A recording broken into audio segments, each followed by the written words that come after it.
Warning, this podcast has some swears in it. I'd rate it PG-13 at most, but let's just be on the safe side and say viewer discretion is advised. Okay. There you are. Yeah, sorry. Took a little bit longer than I thought. Because you stopped a post. Listen. You can't call me out like this. Check your notifications, bitch. Oh no. Oh no. What did you do?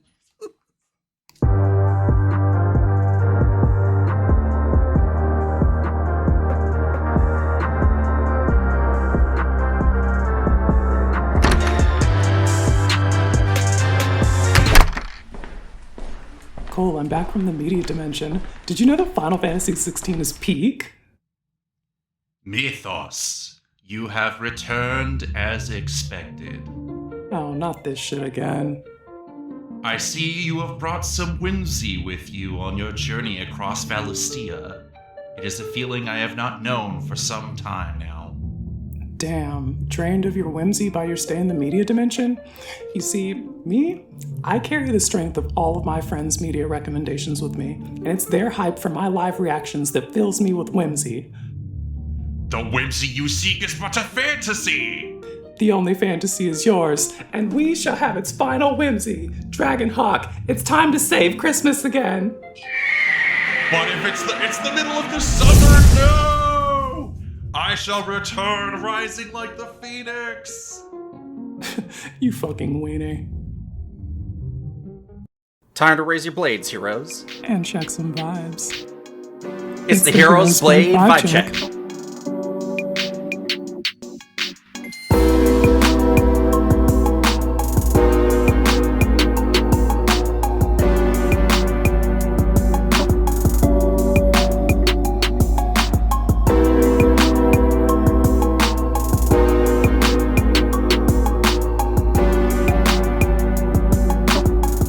Damn, you've been playing some video games, huh? Yeah, I sure have. Hey, did you know that video games are good? Yeah.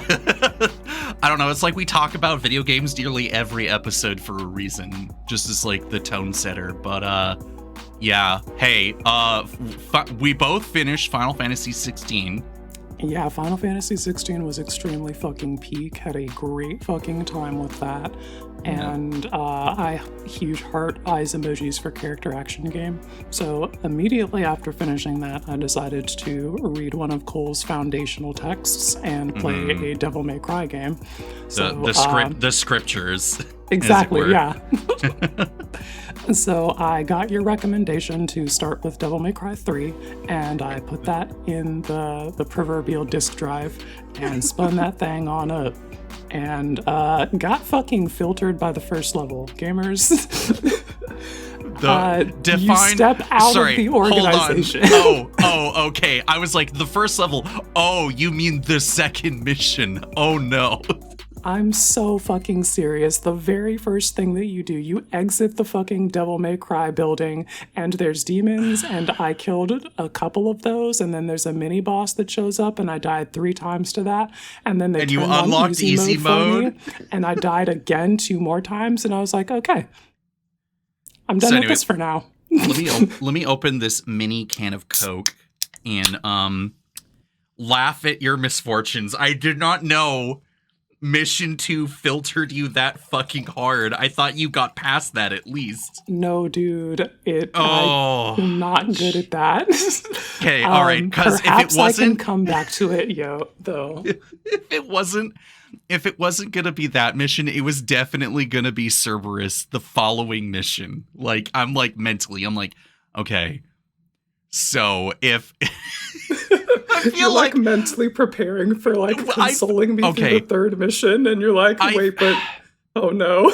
I feel like we've had this conversation in passing before or something, right? Like we talked about we skeeted on Bluesky about this. We were like, man, I hope Sony puts Bloodborne on PC finally. Clown shoes, by the way. And then you'll play it for 90 minutes and then get filtered out and never play it again. To which I was like, every couple of years I put the Bloodborne on PC in a candle summoning circle and hope that maybe someday my prayers are heard. They will never be, but I have to keep trying. I just, it's so obscene to me that it's like one of the most popular titles that they have. And I'm sure Miyazaki and FromSoft could like take pre-existing assets. Like they have locked stuff and like half completed stuff in that game that they could definitely like finally finish out. They could backport stuff from Elden Ring. I don't give a shit. They can figure it out. And then they could just be like, here's Bloodborne remix on PC. And then everyone fucking eats their shorts because it finally happened, but it's not going to happen. Yeah, it's never going to happen. but when you're like, oh, I'm going to get like, I died to this. I died to I'm not going to die to a skeleton. Yeah, I was in like, 90 minutes. I can handle 90 whole minutes of Bloodborne on PC and get filtered by the first boss and we'll be fine with that. And you're like, you're not even going to get that far. And then I'm like, actually, my guy, I played the first boss of Demon Souls and got past that, so I think I can handle precisely one skeleton. Yeah, if we think it's a skeleton, you're incorrect. And it's a zombie then, obviously. It's not a zombie either. And what incorrect, the fuck? Noises. Whatever choose it the again. 1/1 creature token is. No, it's not a 1/1. You're being incredibly generous here. Anyway, so what in the hell is going on in Bloodborne? Mentally in my mind, I don't know what it was, but I was just thinking of like, okay, so mission 1 is the intro in the office, and then mission 2 is out on the streets.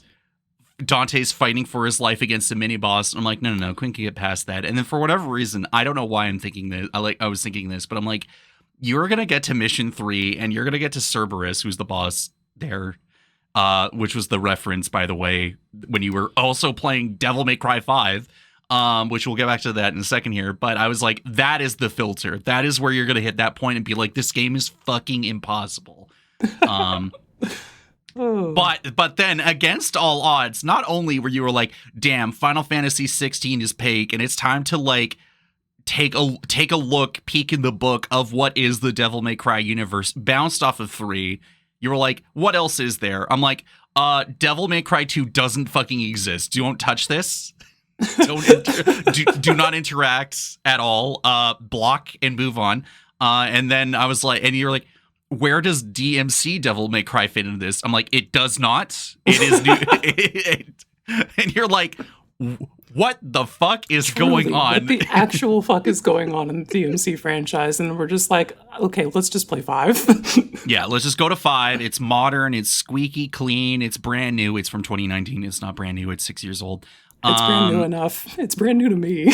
Yeah, and then you, against all odds, as soon as 16 was over, you're like, I am picking up Devil May Cry 5, and you completed it yesterday. Yeah, I actually ran all the way through that thing. We did it on fucking human mode, so don't at me about playing games on easy mode, whatever. I had a great time with that. That was a really fun action game experience, and after I finished that, there were enough references and satisfying gameplay and hype moments and aura that I looked at my fist like a shonen anime protagonist and said, I need to get stronger. I need to play Devil May Cry 4. And so I've started that. Okay, well, it is funny that you're going backwards. Like, you tried starting. You tried starting from the start, and then you didn't. I think there's something to that, though, because the level of polish on the most recent Devil May Cry is just enough of, like, the buy-in to get you past the, like, rust that's present on 3 and below. Mm-hmm.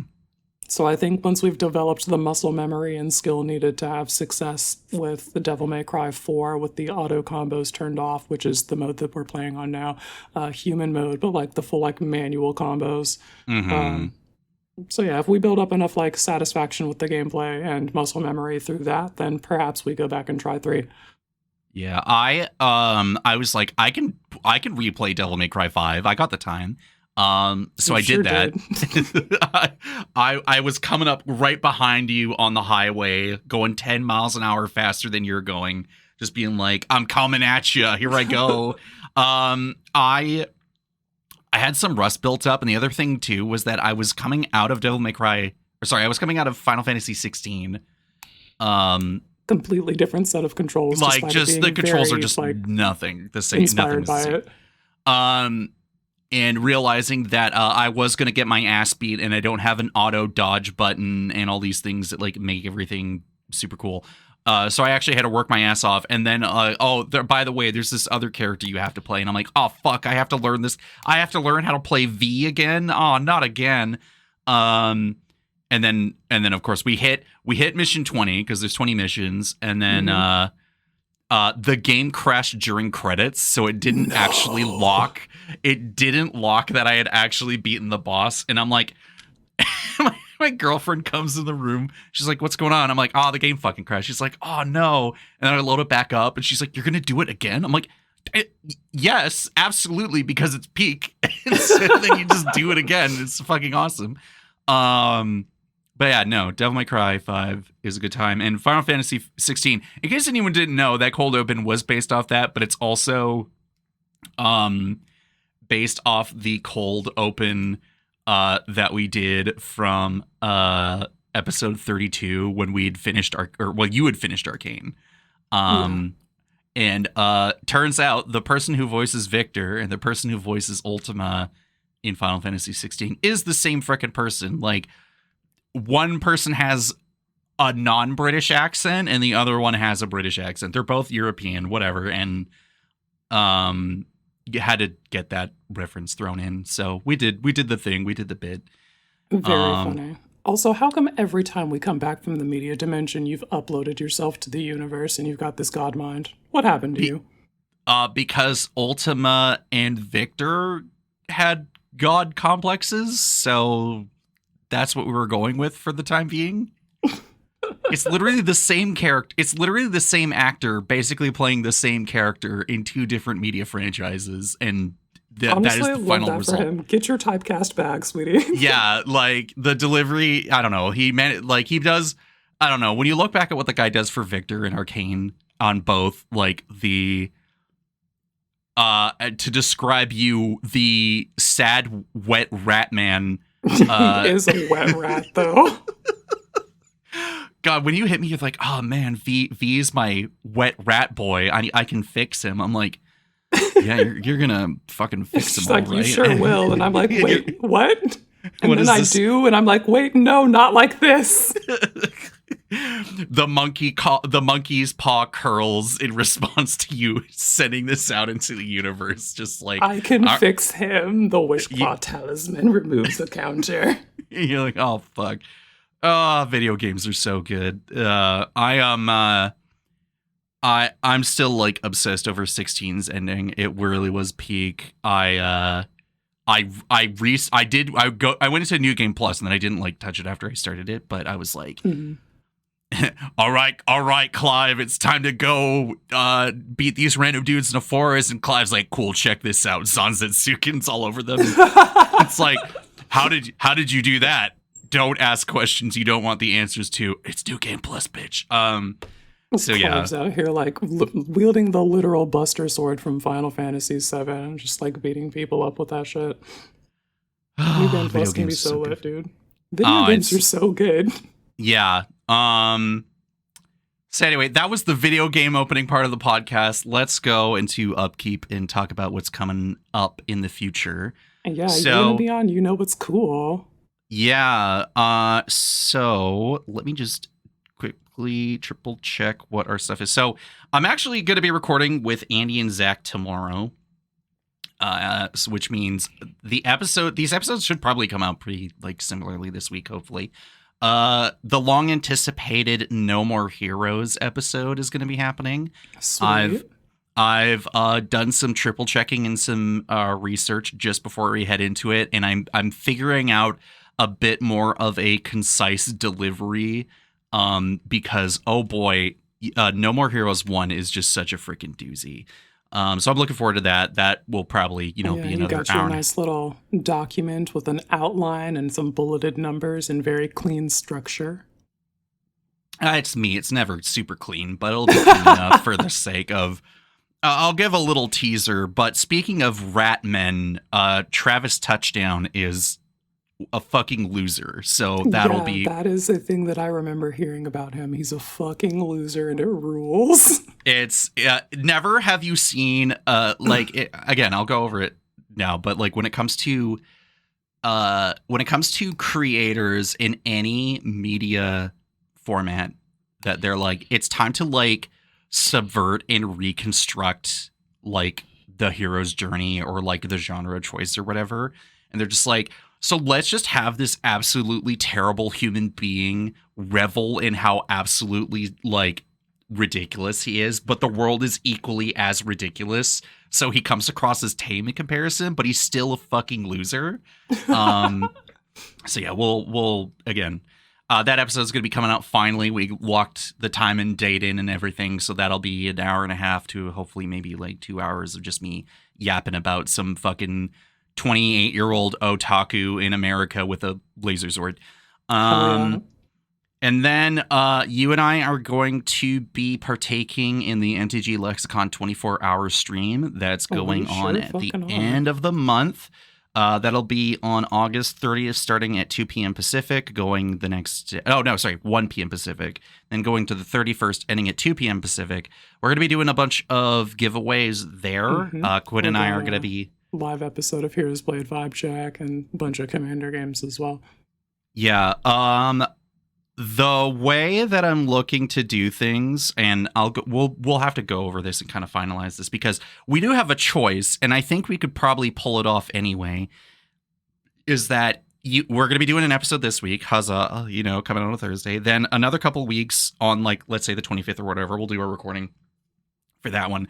And I think we could just do a random bonus episode. Maybe we can see if we can get people to do like send us some Q&A stuff. We can do like a kind of a retrospective on the podcast so far, or just see what chat's up to, because we're going to be doing Here's Played Vibe Check live for a couple hours after 5 hours of Dungeons and Dragons, which Lenny and I are going to be players in that. We're going to be doing an Aasimar Tiefling Paladin Rogue play off each other. So this is going to be pretty interesting, but I'm actually good. He's an aristocrat who became a criminal, and I'm a criminal who became a paladin. So we could just have more, contrast in that. I'm into that. And then we'll probably just gank the shit out of everyone, because I also decided to take one level in Rogue, because we're 5th level, and I'm like, I want to do Divine Smites and sneak attacks. I might have to change my mind on that. But we're still a few weeks out, so we'll get that figured out. Giveaways are going to be happening throughout the event. We got, I think, 15 decks to give away. I think we have about a 50-50 split of pre-cons and decks made by G3. So we'll provide more of that information. But we got like the Tevel pre-con from Dragonstorm. I think we're giving away the Final Fantasy VI deck with Terra. And Gavi and a bunch of like the older and newer ones. So we got a good blend, and then G3 has got a few pretty interesting decks that he's put together that we're going to be giving away. And one special one that I don't think we've announced yet, and we won't be announcing until we get hard confirmation. But we got a particular secret layer that we're going to be giving out at some point, so that'll be pretty exciting. Sweet. MTG Lexicon 24-hour stream. We're actually apparently celebrating our 9th year anniversary way after the fact, so that'll be exciting. Let's do some vibe checks. Hell yeah. Goodness, did I bring one this week? Not didn't really, seem... but I was thinking about Zoophyte, Osteoharmonist, and how she just does not pass the vibe check remotely. You could cast it and equip it to her, but you always want to be activating her tap ability, and it's only ever at sorcery speed, so like, I'm not bothering. Yeah. It's just, she's very much kind of in this like really weird niche of mono black legendary creatures that care about tapping to do some graveyard shenanigans, and I'm hissing. I was laughing because I made the comparison of her to Feldon, where they're both going my wife and they're bringing something back some way. So I made that. I was like, wait a minute. It is just basically that, yeah. So yeah, I had to make that comparison. I got a couple of vibe checks. This was actually not based off personal experience of me building these things, but from what I've seen. So, okay. I was playing with Joel's kid the other day, but I actually didn't hear until actually before the last time I played with him that he has a Rankle and Torbrand deck that apparently just shreds. So Rankle and Torbrand, or Rankle and Torbrankle, as the old memes used to go. I say old memes as if the set wasn't 3 years ago or whatever. Torbrankle, that's very funny.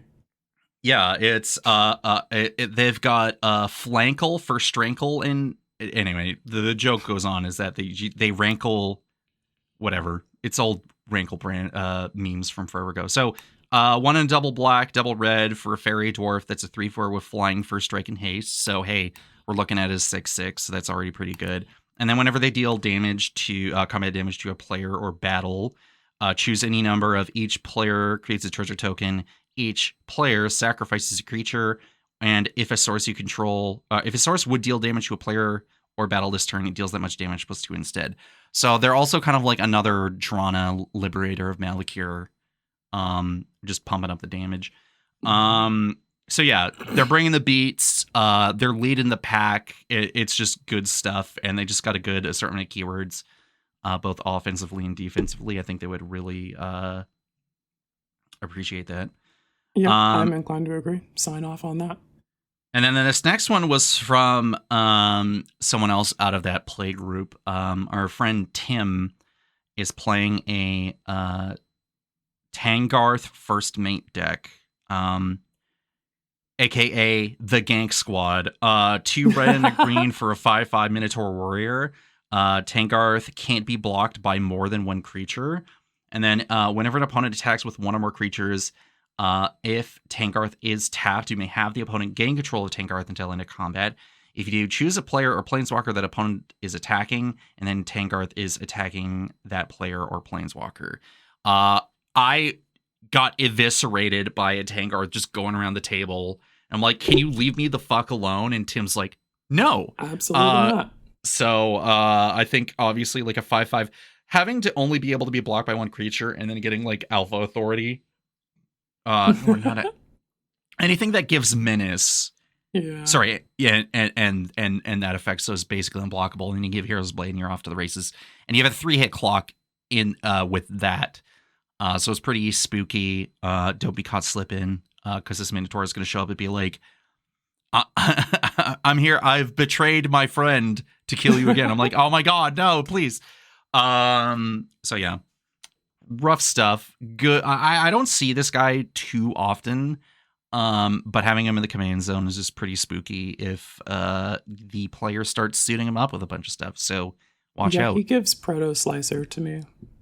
Yeah, a little bit. A little bit more of a technicality in terms of he has to be tapped. So when he comes out, the first unless you give him haste, or not use him as a mana dork. Well, you just put him in card jail, just like you do with the other guys that you either want to force to tap or don't want to attack. True. Yeah, you could do that.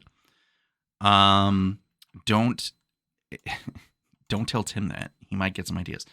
All right, let's go to comments. Hell yeah, sounds good. Up first, we've got a comment from Jay who says, "Trifecta, love to hear it. Andy, you'll need to conform for this one. No editing." Well. Yeah, Andy, that means, so Andy and you, Kyle, if you guys do an episode and start to redo it, don't release that shit. We would love it, I'm sure, either way. But it's not my show. It doesn't matter. Next, we got John with the greatest comment. "By now, Cole's whimsy must be the worst immortal ever. Dies every episode, is resurrected for the next episode." Sure is, buddy. And I'm going to kill it again. It's true. Raise it again. And I'll keep coming back, and then the episode just slowly erodes me. What do we got from Cameron here? Cameron C says, pulling out a bracket 4 deck against the pub stoppers got me feeling like John Wick in the basement digging up his assassin stuff. Also, Jepson's Malort mentioned. Yeah, just whatever horrible amalgamation we were talking about last week, just put all that stuff and Malort in. Yeah, I will never get over that dude at the LGS just years ago against Timmy with the sleeveless deck. It's just like, you're kidding me, right? Like, what do we got to do to keep you in check? I got to return to my old ways or whatever. Mm-hmm. Got a frost titan on those. Speaking of returning to my old ways or whatever, Lenny's here saying, damn, I too once had Yo-Yo Game. I got into it after playing Star Tropics on the NES. Nice. That's a pretty specific inspiration. Lenny was mentioning in the Legendary Creature Discord that he's going to be bringing back an Azorius Flicker deck. And the final result... Clones, too. It's clones, I know, but it's like, Lenny, please, dear God. I actually went to him today to take a look at that Shiko list because I'm like, all right, I must consult the master. And he's just like, I don't know, where's Frantic Surge? I'm like, oh, it was in the deck, but we'll make that swap back in. So Frantic Surge is a very good card. It's pretty frequently one of the best cards in decks that it's in. Yeah, it doesn't work. Andy. Yeah, you know, says, the Andy from last episode. Thanks for having me on, guys. I had a great time. Yeah, thanks for coming through, babes. Super fun. What a good episode. I was going back over it again. And it was like, yeah, we did a good one. Andy, you weren't a wallflower. You weren't shy. You came out. You spoke with your whole chest. You're all good to go. Next we got G3 saying socionormative will be my term of the week. Thanks, Andy. Oh yeah, we love to teach people things. Mm-hmm. Questioning Feldegraf saying, there's someone in my play group that plays one of those decks where you have to decide to go after them before the game begins, or you play an 8-minute game and your discussion of those decks help me think what's going on with those games and why I sometimes feel dissatisfied with them. Yeah, everyone's gotta really be on an even keel when it comes to play groups. And when someone comes there and just breaks the parity, it's like, okay, but what are we doing here? Was this your flex moment, or is this the norm? And like, if you're flexing, like, great job, you beat us, buddy. We're all playing in bracket 2 and you came in bracket 4. Like, okay, but dedicated play groups usually don't have like someone acting out like that. Hopefully. Haven't had that happen in a while. Continue on to say, really enjoyed this episode. Looking forward to the EOE story summary next episode. Hell yeah. Buckle up. Yep. I need to get ready for that one because I know that's going to take a while. So Braden had a comment, but unfortunately Spotify ate it up, and it disappeared, and I didn't take a screenshot off my phone as a precaution. Damn. I saw it. You know what? It was a nice comment. I was like, oh, wow, great. Comments and then lost, like tears in the rain. Yeah, there was a one bad comment, which like, it wasn't really bad, but it was just like, you guys are pathetic. I'm like, oh, okay, cool. And then the comment disappears. I'm like, oh, no, what happened? And then Brayden showed up. I'm like, oh, wow, this looks really... Where the fuck did it go? No. All right. And then we got one last one here. Yeah, we've got Newton, I guess. Yeah, probably. Yeah. Newton.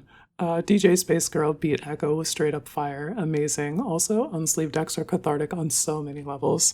It's nice to just riffle shuffle that shit sleeveless, you know, really get intimate with the cardboard. I absolutely feel that. And thank you. I put a lot of work into that.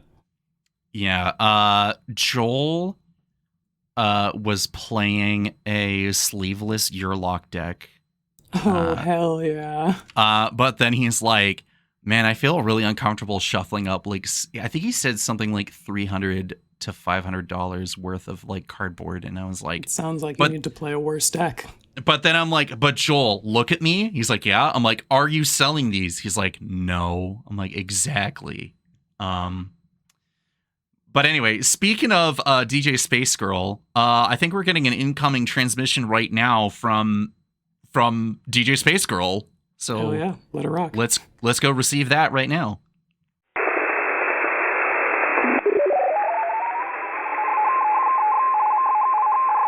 Hey, Space Things. DJ Space Girl back at it again on the ones and twos for HBVC Radio.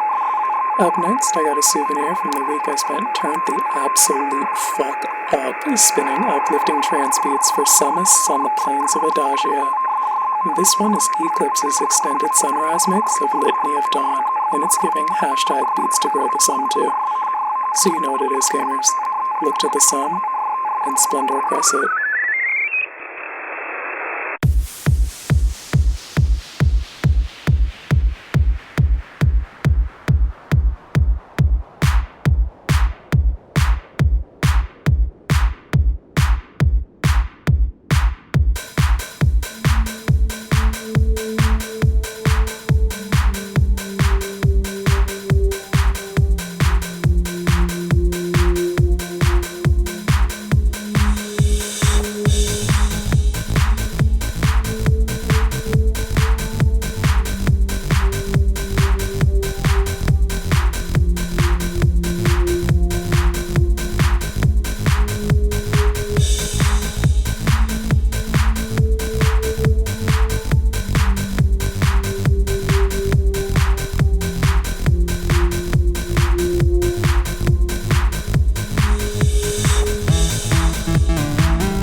you gave me the brief rundown of Extended Sunrise remixes, and I was like, oh, okay.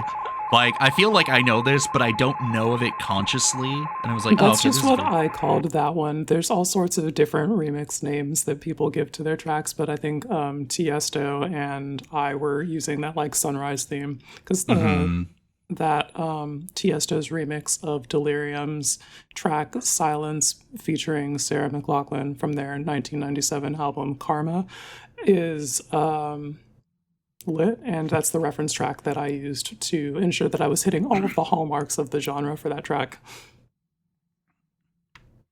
It was funny when you were giving me the brief rundown of like, you were like, I didn't know how to do this until I did.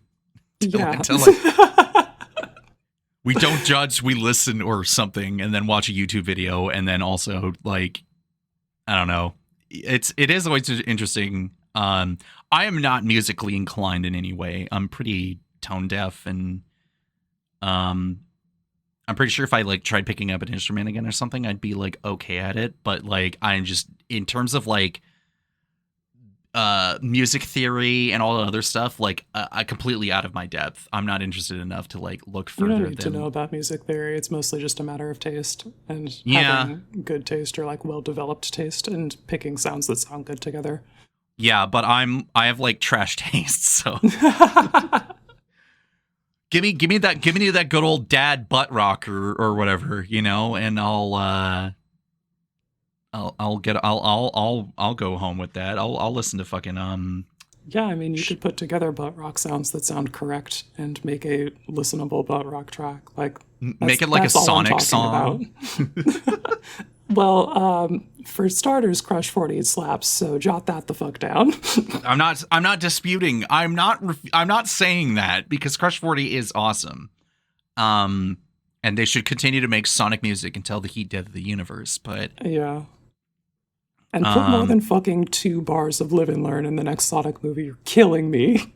Yeah, let them actually do it and not like make this knockoff or like movie version, you know. We got to get that real. No, the movie version is important though. You do have to like mix in. No. They did it. They nailed it. You know, they did it. Good job. You'd put it in. All right, let's get into content. Yeah. I didn't watch a whole lot of Magic the Gathering content this week, so lay it on me. What's good? Okay, so Rebel Lily made a video about 5-color set mechanic slop. The title of it is "Don't Listen, Don't Look, Just Play This Commander Deck." Lily had a few people come in to voice, people guessed to voice act characters that were spacefaring within the Edge, and all this crazy stuff that happens when you're getting voice recordings of a bunch of people who are going through completely doom and gloom situations in space. So it was well made, even though it was about a 5-color card I don't give a shit about. And then Reminder Text came out with a video about Sir Vondam, and yes, it's the one we were thinking of. Hell yeah, Stan Sir Vondam. It is a $69 aggregate deck. Nice. He even said, though, he's like, I didn't aim to do the funny number, but it is a pleasant accident that happened with making it. It's got a Hero's Blade in it. Oh shit. Of course it does. It belongs there. Vondam passes the vibe check. Yeah. So go check that out because I know the discussion of Sir Vondam's come up in a couple different places of people who wanted to build it. I can't remember if you were someone who did want to build him or not. I thought about building him, and then ultimately I think he's just going to go in the 99 of Ketramus. Mm-hmm. Okay, yeah, because I know Kyle, I chatted up with Kyle for a bit because I heard it was his birthday last weekend, and I was like, oh, I got to go, hey, how's it going? What's going on? And I'm like, did you treat yourself? And he's like, yeah, I made the Sir Vondam deck. And I'm like, oh, shit. Oh, hell yeah. So I'm sure we'll hear about that in the future. And for all you Blink spellcasters out there. You can say perverts, it's fine. Yeah, just you real sickos out there. You real degens. the black-white flicker route is somehow more compelling and lethal than the blue-white flicker route. Yeah, the thing about black-white flicker is you get to play Corpse Knight. Oh, shit. Yeah, you're right. And there's your concrete win condition. Damn. But yeah, so go check out that one. This one's a little bit different.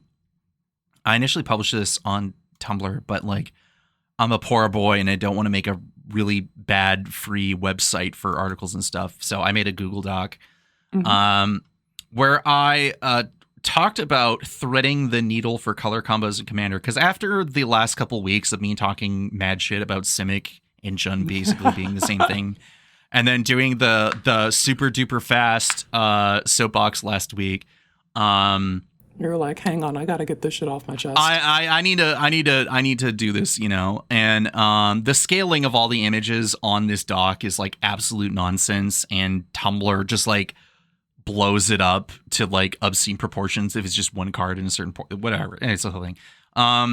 But I go in to talk about my experiences with playing and building the Shiko Paragon of the Way versus like what my thoughts are on like why playing 3-color versus like any other combination can be like really rewarding or really frustrating and all this other stuff. And yes, haha, you know, I was like, oh, I got to call out Light, ha ha ha. And that's just something we do on this podcast where I usually call Fitz, Light, you, Brandon, and a bunch of other people out for doing stuff in Commander where I'm like, but why though? You know, I'll go over Shiko later. I'm having a good time with the deck and I'm kind of figuring stuff out. And there's always going to be that inexorable pull to playing like a 3-color deck because it just happens to satisfy everything you want for a Commander deck to do. But I was like, man, I really just want to build like 2-color stuff more often just because there's just far less investment and a lot more flexibility in building a list, because you're like, well, if I take this whole ass 3rd color out, that means there's a lot more slots for these like just the 2 colors that you chose. Mm-hmm. And yeah, so I think I in a roundabout way throughout this whole thing is that I hit the details of what I wanted. And you can hopefully maybe take a glance at that. I'll put the Google Doc one there, but I guess you're on Tumblr, maybe you can find it, but like just go with a Google Doc. And I don't know, hey, if you know where like there is a good free publishing website that isn't like being a fascist piece of shit, let a guy know, because I want to look into that. Hell yeah. All right, let's go into Brews Off the Shelf. All right. I will start us off. Do you want to hear about like a job select or hit the bone xylophone? They're your decks. Go for it. All right. Yeah, whatever, dude. Top to bottom. So here's Experiments in Osteoharmony. I've been playing with Zoophyte, Osteoharmonist, because I have been drafting MTGO's Edge of Eternities. That's what we do. We shop for commanders via Playing Limited, and we opened this, so we are playing it. So the construction of the deck was basically like I wanted a bunch of creatures that entered the battlefield and milled cards, and also some spells that like were capable of blinking creatures to rebuy their ETBs and maybe rinse their skeleton status off. Mm-hmm. And we also included some like traditional reanimates. I got fucking roasted in the group chat for playing creatures that ETB and mill. People were like, Deathcap Marionette? What is this bullshit? And I'm like, I didn't know. I had no idea what the game plan was. I'm like, damn, this card sucks. What is going on here? Damn, Quinn is playing like trash tier. Like, this is not mid. What is going on here? No, I promise this is instrumental for my game plan. So early game, I play shit like Deathcap Marionette. I play shit like Stitcher's Supplier. I play shit like Daggerfang fucking Duo. And they sit there and they block for me. And they have Death Touch, which makes attacking with any size of creature extremely unappealing. In addition to that, they're putting cards into my graveyard, and like, how the fuck else am I going to get these skeletons to reanimate if not by milling them? I'm not trying to cast Entomb, my guy. Fair, okay. I mean, but I'm sorry, I didn't know. You didn't like think about that in context? Absolutely not. I just looked at them and said, damn, these cards suck. Your man just opened the deck list up, saw a fucking common from a recent set, and said, what is this bullshit? We play rares here. Listen, sorry, I saw Gutless Plunderer, and that was not on my radar, because that thing has raid, and you and I both know what you think about that. So I was like, Raid that fucking Gutless, rules. I love it. Gutless Plunderer is untouchable right now, okay? Well, also looking at top 3 cards, putting one back on top and the rest of your graveyard is like totally fine. It's fucking gas, actually. So yeah, I've got these guys that do that, and they're kind of the backbone of the game plan. They get the whole thing started. Once we find something that's big and impactful to put into my graveyard, we also can do that with cycling. I've got a couple of larges with swamp cycling, so I can ensure that I hit my land drops. And we've got fucking Void Beckoner, aka Godzilla Death checks notes. Corona, yeah. From the very first printing, yeah. But no, it's Space Godzilla Void Beckoner on the other more air quotes proper printing. So yeah, that guy, he's got cycling, and I can cycle him to give a death touch counter to a creature that I control, which is extremely funny when you're attacking with creatures with menace, like Knight of Dusk's Shadow, who I swung at Cole, and he had 2 creatures that were available to block, and he was like, "You're for real? Just a 2/2?" And I'm like, "Bro, don't be a hero. Just take 2." I will kill your Sephiroth and your rando Scrimblow creature. Don't do it. You did not know at all that I had that in the hand, but until like, until a Kefka forced you to discard it. Yeah, Kefka came through, made me discard that, and I was like, and that's why I said don't be a hero. Would have been fucking ruinous. Also, hey, look at I'm just looking at the base Void Beckoner artwork. I'm like, look at that fucking blue lightning. Look at the contrast on a black card. It's so cool. It is very sick. I do love to see it. Some of the other stuff that we've got for our like more traditional reanimation game plan is Arden the Usurper. He's a new guy from Final Fantasy who exiles a creature card from a graveyard, and if I exiled a card that way, I make a token that's a copy of the card, except it's a 5/5 black demon, and he gives my demons menace, lifelink, and haste, which is a fucking beating. Yeah, it's pretty huge. So that's an option that we have. I can target my own graveyard, but if my opponents have stuff in their graveyard, then if it's good enough, I want some of that. And that actually ended up being instrumental in winning a game. So we'll talk about that later. We have Whip of Erebos in our traditional reanimation game plan, and we have Virtue of Persistence and Scavenger's Talent. None of them are the like reanimate, animate dead, necromancy that most people are expecting when I say traditional reanimation, but I just mean like reanimating without making it a skeleton. And being able to play the commander agnostic game plan, because gamers, I built this for the MTGO metagame, and let's be real, you do not get to keep fucking creatures over there. Nope. If they're up to no good, it's gonna be killing your shit. Yeah, so pretty regularly the gameplay experience with this deck is cast Zoophyte, reanimate a large, get the board interacted with, never cast Zoophyte again. Just permanently out of the game, the entire game plan in shambles, unless you get like a Whip of Erebos or Curse Cloth Wrappings or something. Yeah, the game plan would be in shambles if it was entirely built around her, but I did not do that because I recognize that the likelihood of me untapping with her on a regular basis on MTGO is pretty low. So you got to build more commander agnostic there. So yeah, that's that. We've got the things that people are seeing, or not seeing, but that are showing up on her EDH rec page as reanimation targets are the like larges with the downsides, your Phyrexian Dreadnoughts or whatever, the 1 mana 12/12 that makes you do a thing, the 1 mana 13/13 with the minus for life total or whatever. Yeah. Those guys, I just don't think that they're very good cards, TBH. And I wanted creatures that actually meant something even outside of the context. All right, everyone in the comments, don't start a flame war. It's okay. Yeah, they're good creatures in other formats, but for EDH, specifically in the metagame that I'm playing, Death Shadow does fucking nothing, so I don't want it. Those aren't in the deck. We have permanents that mean something, basically. I want everything to be either have a bomb enter the battlefield ability or an absolute banging stat box. Body, yeah. Or be like a caps lock fucking threat to see across the table.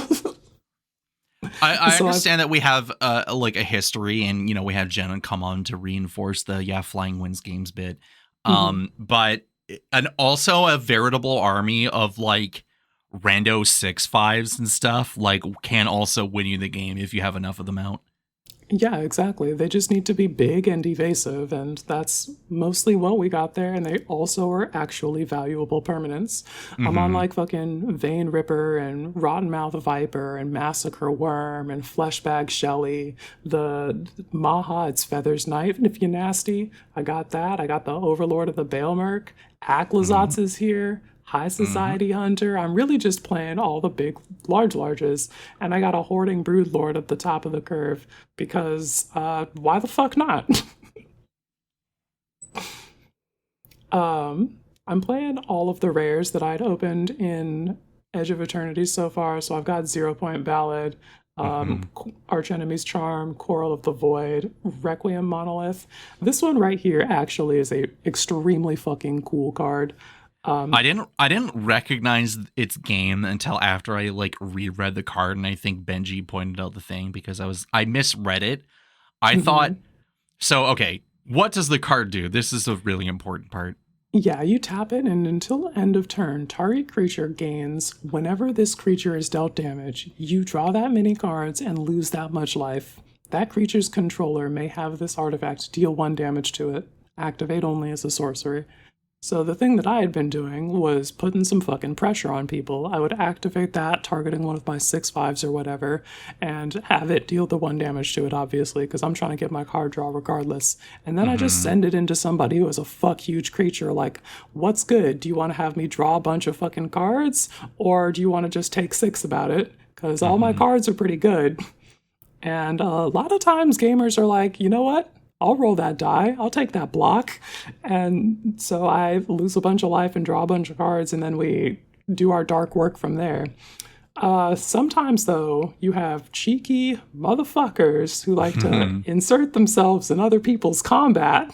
Who would do that?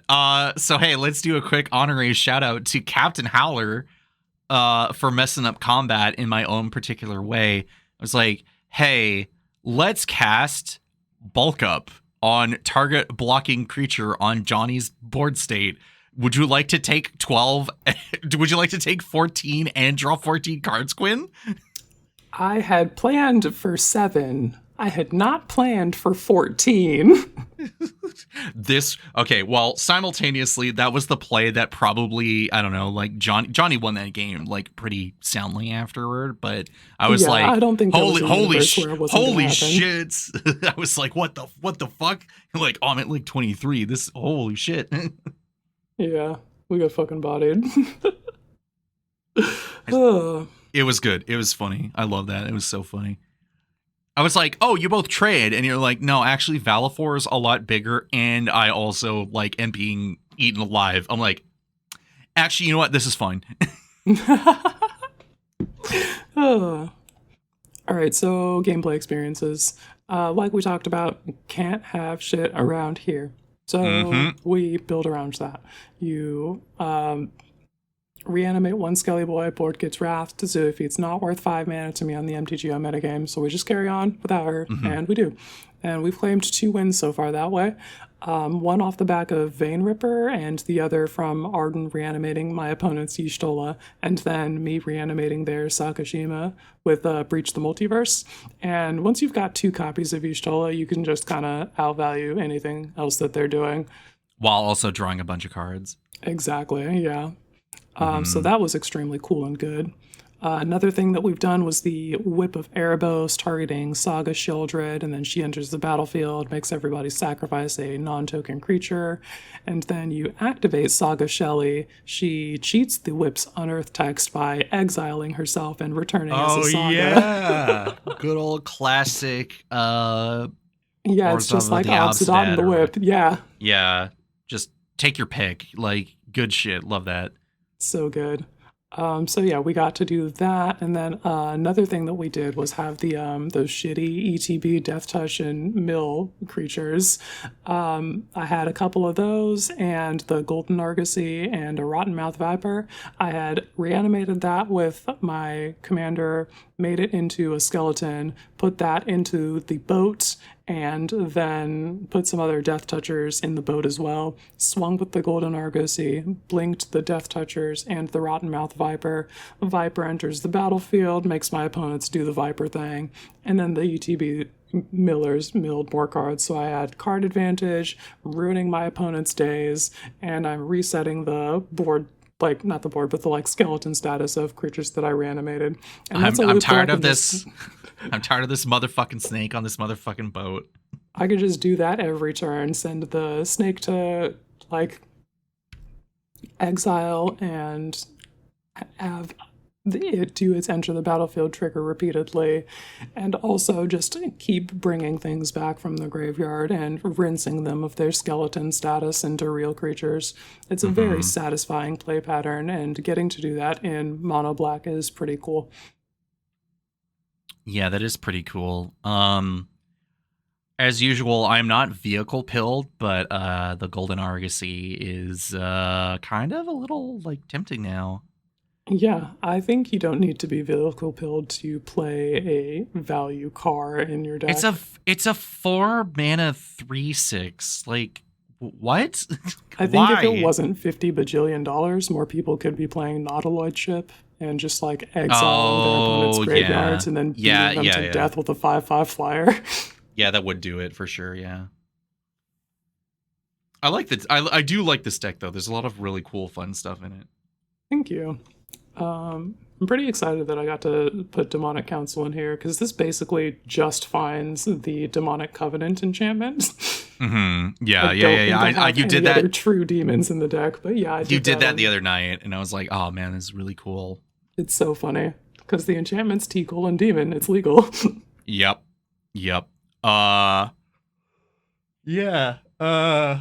Excuse me. Just like one of the other things too that I really do appreciate about decks like this is that you kind of have a bit of everything from everywhere. So you really do like, oh, Universes Beyond's intruding here, but like you do really have kind of like the best from like everywhere and everything. And like, okay, you don't have any like super duper old cards, at least as far as I'm like aware, but you do get stuff like, oh, here's old Conjurer's Closet from Avacyn Restored getting in there with Whip of Erebos. So we got to get like our Innistrad, Return of Ravnica, it was like point of order. Return My of Ravnica, super old card is actually Bog Witch from Mercadian Masks, who I spend a black mana to discard a thing I want to reanimate, add 3 black mana to my mana pool. I stand corrected. That is probably the oldest card on this list, and everything else is more quote unquote modern. But it still bangs. Oh no, it still does the work. I can't dislike a spell shaper like Bog Witch. That thing just fucking rules. Oh, I get to play Sothera the Super Void in this deck, and that card has never failed to satisfy me when it shows up. I play it, and either I do the thing that it says on the card, and my creatures become unblockable, or my opponent's things get sent to the void. That's always satisfying. Alternatively, it's a 4-mana Spellskite for my actual game plan, and that is also acceptable. Yep. Put out a banger mythic, and everyone goes like, "Oh, I gotta get rid of it. Whoa, I can't do that." They really do lose their shit. Mm-hmm. I'm one of those people. You sure are. I can't let you have shit around here. What is this value? You don't even have a sacrifice outlet on board. I don't see a way for you to take advantage of Sothera the Super Void. And still, if it's on the board, it needs to not be on the board. Like Planeswalkers. Yep. So that's that deck, gamers. Check it out. And Cole, what you got for me? So I'm back once again with Shiko because it's on the brain. Mm-hmm. And I'm trying to get like my mileage out of it and feel like whatever I'm investing in, like I want the investment to be paying off, you know? Mm-hmm. However, that being said, I do feel like I'm reaching the desired gameplay patterns for Shiko. I made some swaps that made sense in retrospect, like Candlekeep Sage, where if your commander leaves or enters, you get to draw a card. Something that I'm doing a lot is just flickering Shiko or even just like recasting her. I'll recast her for 7 mana, and I've done that. I finally reached the nirvana moment of like being justified for putting New Way Forward in the deck. Hell yeah. Which is 2 blue, red, and a white, with for an instant that says, the next time a source of your choice would deal damage to you this turn, prevent that damage. When damage is prevented this way, New Way Forward deals that much damage to that source's controller, and you draw that many cards. So, it was a game against Lenny, Cranky, and Telekin. And Lenny got shuffled out of the Mortal Coil, because Telekin was playing with not Stuffy Doll, but with Brash Taunter. Mm-hmm. And Cranky kept busting out, like, he had 3 Nazguls out. So they were like of decent size. I think they were like 5/5s or 6/6s, depending on which one. And he kept turning them sideways. And then they got even bigger because some other stuff came out. So Telekin's like, cool, I'm going to make my Brash Taunter fight whatever and make target Lenny explode. So Lenny's like, well, my hubby is calling me, so I'm going to go. We're like, okay. And then it was just me, Cranky, and Telekin's like, he dealt me some amount of damage, but didn't kill me outright and sent me to 6. And I'm just like sitting there nervously waiting, like, oh, this is going to be, oh man, but what if he does it, right? Because I was like, okay, so if he goes after Cranky, like Cranky maybe just like explodes or whatever, but like, I don't know. So then he aims I think he aimed like 12 damage to me. And we were both like in single digits. Like we're all struggling to like try and find ways to either regain life or regain a foot in this game. And I think Cranky had a little bit more life gain. And we've been kind of keeping him in check. But like Telekin and I are in like single digits. And he's like, it's time, Cole, for you to take 12. And I said, you have activated my reverse Unu card. Die. Oh, no. So he just explodes and I draw a bunch of cards. But unfortunately, at the time, because I thought I had a decent board state and I was going to attack with like Shiko and a bunch of flying stuff. And I was like, I think what was the exact thing that was happening? Song of the World Soul got exiled, so that wasn't, or it was in the graveyard and I wasn't bringing that back. What was the thing that was making a bunch of tokens? It was Third Path Iconoclast.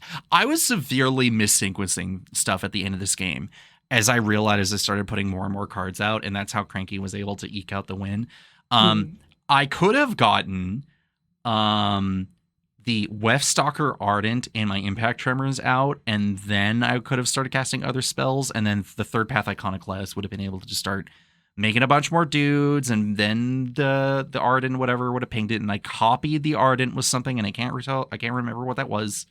I think maybe it was like a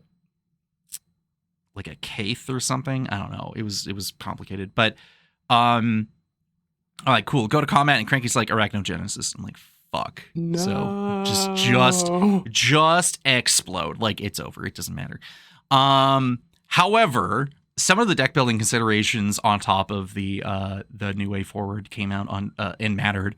I got to cast a Detention Sphere onto Cranky and get all 3 of his Nazguls gone, which felt super awesome until he Arachnogenesis me. So just going back to the part at the beginning is that I think I am reaching a point with this deck where I feel very content with the stuff that I'm putting in it. It all feels very synergistic. It feels pretty good to be like, cool, I will exile Vega the Watcher for my graveyard, or I finally got it, Joshua, for this list too, and a few other things. I put in Quintorius Field Historian after seeing Brad and Steph came on to MTG Lexicon a couple weekends ago, and Brad was playing Quintorius Field Historian. I'm like, oh, I got to relive that spirit high again, along with like Drogskull Captain and stuff. So I was like, great, this all kind of like works out. And I even went to Lenny because he was talking about returning to his old ways of being an Azorius Flicker mage, and I was like, I must consult you. And he's just like, actually, for the most part, this is pretty much where you want to be. Do you want to put in a Displacer Kitten? And I'm like, no. And he's like, okay, then you are absolutely fine. You do not need to do anything more nasty than that. I'm like, great, perfect, thank you. So Nice. probably gonna Got just the Lenny seal of approval. also, as I was talking about how Cranky got me with Ragnogenesis, I'm like, okay, so I make a bunch of tokens. Why was I able to attack with them? Roar of Resistance, that little rando 2 mana red enchantment from Phyrexia. I think it's Phyrexia all will be one, where creature tokens you control have haste, and then whenever they attack, you may pay. Whenever creatures you control attack, you may pay 1 in red. If you do attacking creatures attacking your opponents. So you can just also activate this when people are attacking other people. Okay. Roar of Resistance feels like a better investment than I initially thought. Oh my god, why do I not have this in Captain Howler, actually? And Captain Howler is also in this deck. I'm feeling much more justified with the decisions of putting this stuff in this deck. This deck is actually kind of sweet. Mm-hmm. It's a cold deck. It's cold doing cold bullshit, as usual. Yeah, classic Cole. Yup. So yeah, Shiko, aka Dancer of the Spectral Valley, because this artwork still reminds me of Dancer of the Boreal Valley of Dark Souls 3. I don't know why. It just tickles the brain. Yeah, I saw that tweet. That lined up. Yeah. All right. Let's go back to you. What do you got? I have Esper Job Select revisited. Mm-hmm. We took another look at that with Gratia Scion Reborn. Mm-hmm. And we're, I think, having a better time. We did make a couple of changes. We're still on the Job Select plan, so I've got every card that says Job Select, I think. And we're on a few choice rides, by which I mean we got a couple of vehicles, because the game plan works with them. Demonic Junker, love it. The Regalia, love it. Thunderhawk Gunship, gotta send everybody into the air. Lunar Whale's my future site, you know I love that. The Indomitables at Coastal Piracy, you know we love that. And I think that's it for cars. We also Wait a minute, Esper Artifacts, what is going on here? I mean, yeah, I guess it's technically Esper Artifacts if you squint. What is this copyright infringement? This is bullshit. You know what? It's completely different is the thing. No, I really can't even take ownership. Like your method of going about this stuff is way different than what I'm doing with Radun Haggadun. Yeah, it is a completely different deck, which is just like, it's wild because it is the exact same archetype. If you like zoom out far enough, like we're both playing Esper equipment, but like there's enough separation in between the ideas that we're doing that they're like a radically different experience, and I think that's beautiful. Mm-hmm. That said, I'm on a couple of spacecraft. We've got the Sarima to find legendary creatures, or legendary creature cards when it enters the battlefield. And we have a Extinguisher Battleship, because I just like a big colorless thing that says fuck target permanent in particular. I just grabbed one of those, and I'm just like, hell yeah. Mostly because Carson was talking about it for his Megatron deck. Yeah. Megatron deck, and I'm like, And let me then just you're copy. like, I'll wait, just hang straight on. up copy your homework. I have a Megatron deck. That sounds like my kind of shit. Yeah, so you do that. Also, speaking of big colorless things that say fuck target permanent in particular, I'm on Summon Bahamut in this deck. because it blows up target permanent, and I don't have to think too hard about it. And it also just is a card that whips ass. It really does. As usual, it doesn't matter which version of Bahamut you're playing. It's still Bahamut. Hell yeah. The other secret tech that's not so secret is we've got 15 copies of Sid Timeless Artificer, because that's the game plan. I've got hero tokens and I've got artifact creatures, and my vehicles are those artifact creatures. Part of me, now that we've finished Final Fantasy 16, is upset that that version of Sid did not get a dominant of Rama version. However, we'll take what we can get. Yeah. It would have been very cool to see the same sort of printing that Barnabas and Benedicta got. And Cuck Titan, yeah. Sure. Okay, I gotta take a tangent because I just remember before you're like, oh man, and then there's this Titan guy, and I was just like, yeah, fucking this poor guy. Just getting fucking just most useless character besides just being a super awesome boss fight, and just the only meme that comes out about this poor guy is how he's being cucked by his own like imagination, being tricked by fucking Ultima, and be like, no, Benedicta, stay away from her. And I'm like, oh my god. Oh, sorry, I had to go on the tangent there. Oh, and then another streamer that I watched, instead of Heart of Stone for the Titan song, it's like Cuck of Stone. I'm like, Jesus Christ, let the poor man die in the desert and just erode to dust, please. Just let him go. He's a fucking loser. Just let him be a loser. It's fine. It's fine. My hands got cut off. Wham, a big baby. Wham, angry. Yeah, all right. Yeah, he was very angry about it. Play Final Fantasy 16, people. Come on. So the rest of our game plan. I got cards that say hero tokens on them besides the job select cards. We're still on the Crystals Chosen. We're still on Aerith Rescue Mission, because they both print out heroes, and the heroes are going to get massive once we land the Sids in the places where they need to be. My new thing that I'm playing in white decks is the air quotes EDH Stoneblade package. I got the fucking Stoneforge Mystic, I got Philia, I got the Sarima, I got Sword of Hearth and Home, and we got the Buster Sword. And we're gonna add the blonde from Final Fantasy VII as soon as he's not $50 bajillion on MTGO. We gotta reach out. So that's never gonna happen.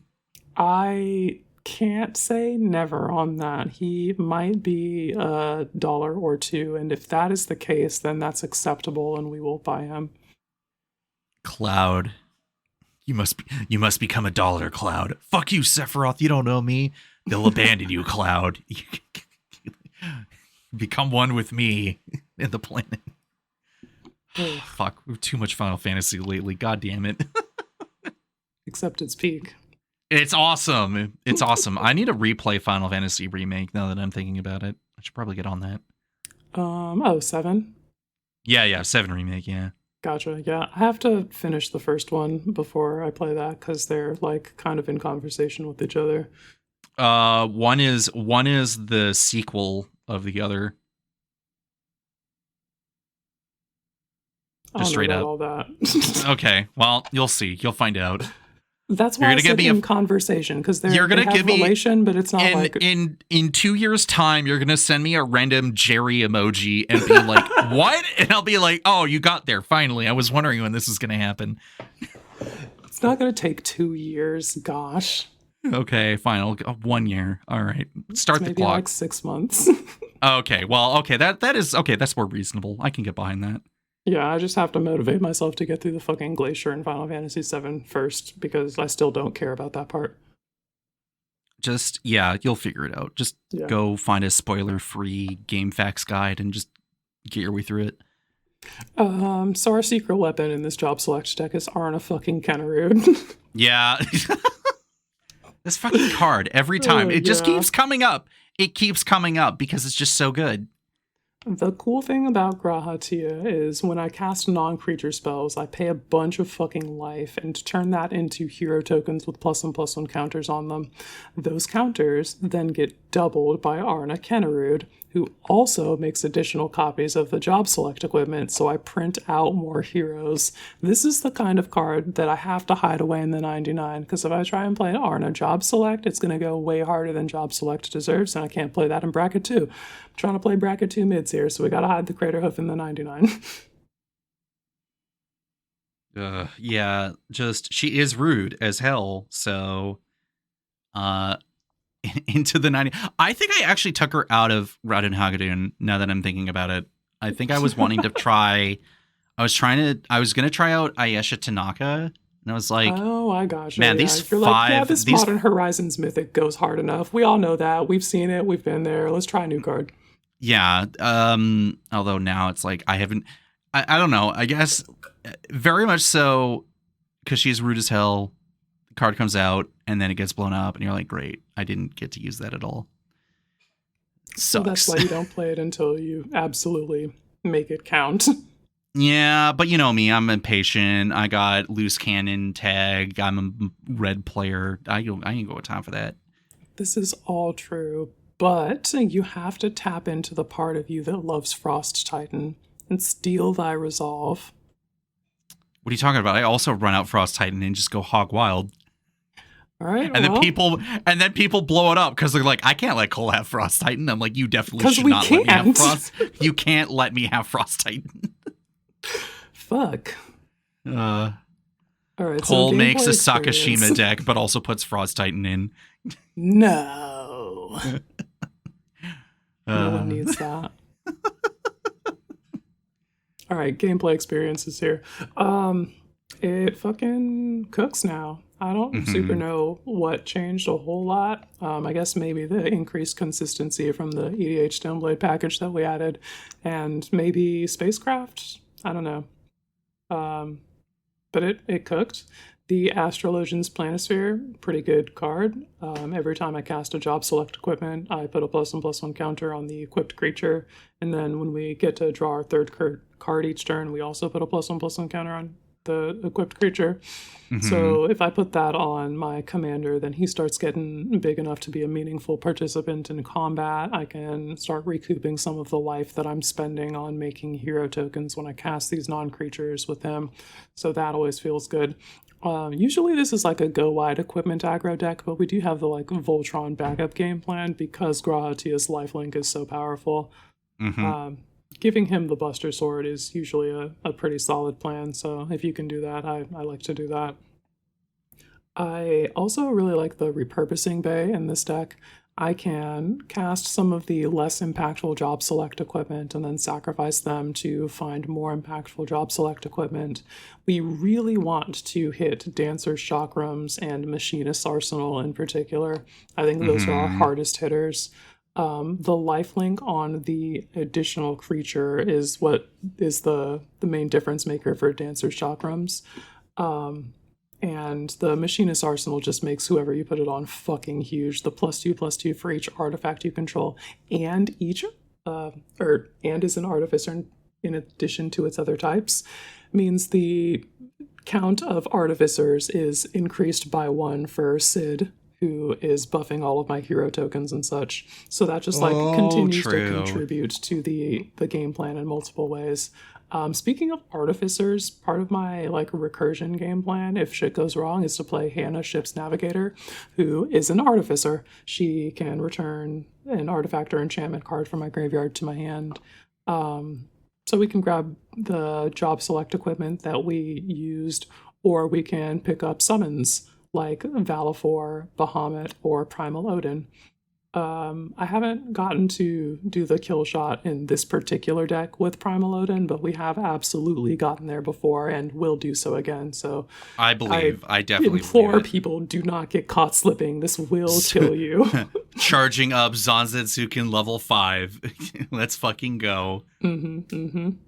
Part of the way that I am increasing the value that I get in this deck is with Mendicant Core Guidelight. Once I'm at max speed, we're paying 1 to fork all of my job select equipment, which is helping all of those mid-tier cards go a lot further. Envoy of the Ancestors is another super important card for the deck and helping me not die. I am spending a bunch of life making big hero tokens, and this giving modified creatures that I control lifelink goes a long way towards helping me recoup that investment. Okay, so like, just a comment on the last two cards in particular. A lot more people seem to be mentioning Mendicant Titan, or Mendicant Core, excuse me, and then Envoy of the Ancestors. I keep seeing that card, or at least it be mentioned, and I'm like, where's my copy? Like, give it to me. Modern Horizons 3, quit. How dare someone open a pack and trade the card in or something, you know? Just like, yeah, they keep doing it to you, being absolutely banger cards that you can't get your hands on. The rando uncommon that should be worth like absolutely pennies or something, and just like no one has it. And yeah, Mendicant Core Guidelight is, I think, increasing in popularity after people realize that max speed is very easy to attain. I think every gameplay show that puts MCG in the command zone and has success with it is going to increase the stonks of that card, as it were. Not like monetarily, but like culturally. I'm like, okay, Game Nights, can you get on that shit? All right. Yeah, literally, if Game Nights puts an MCG in the command zone, the number of people who respects that card goes way up. Because it does fucking shred. You need to play it to understand. Max speed is very achievable.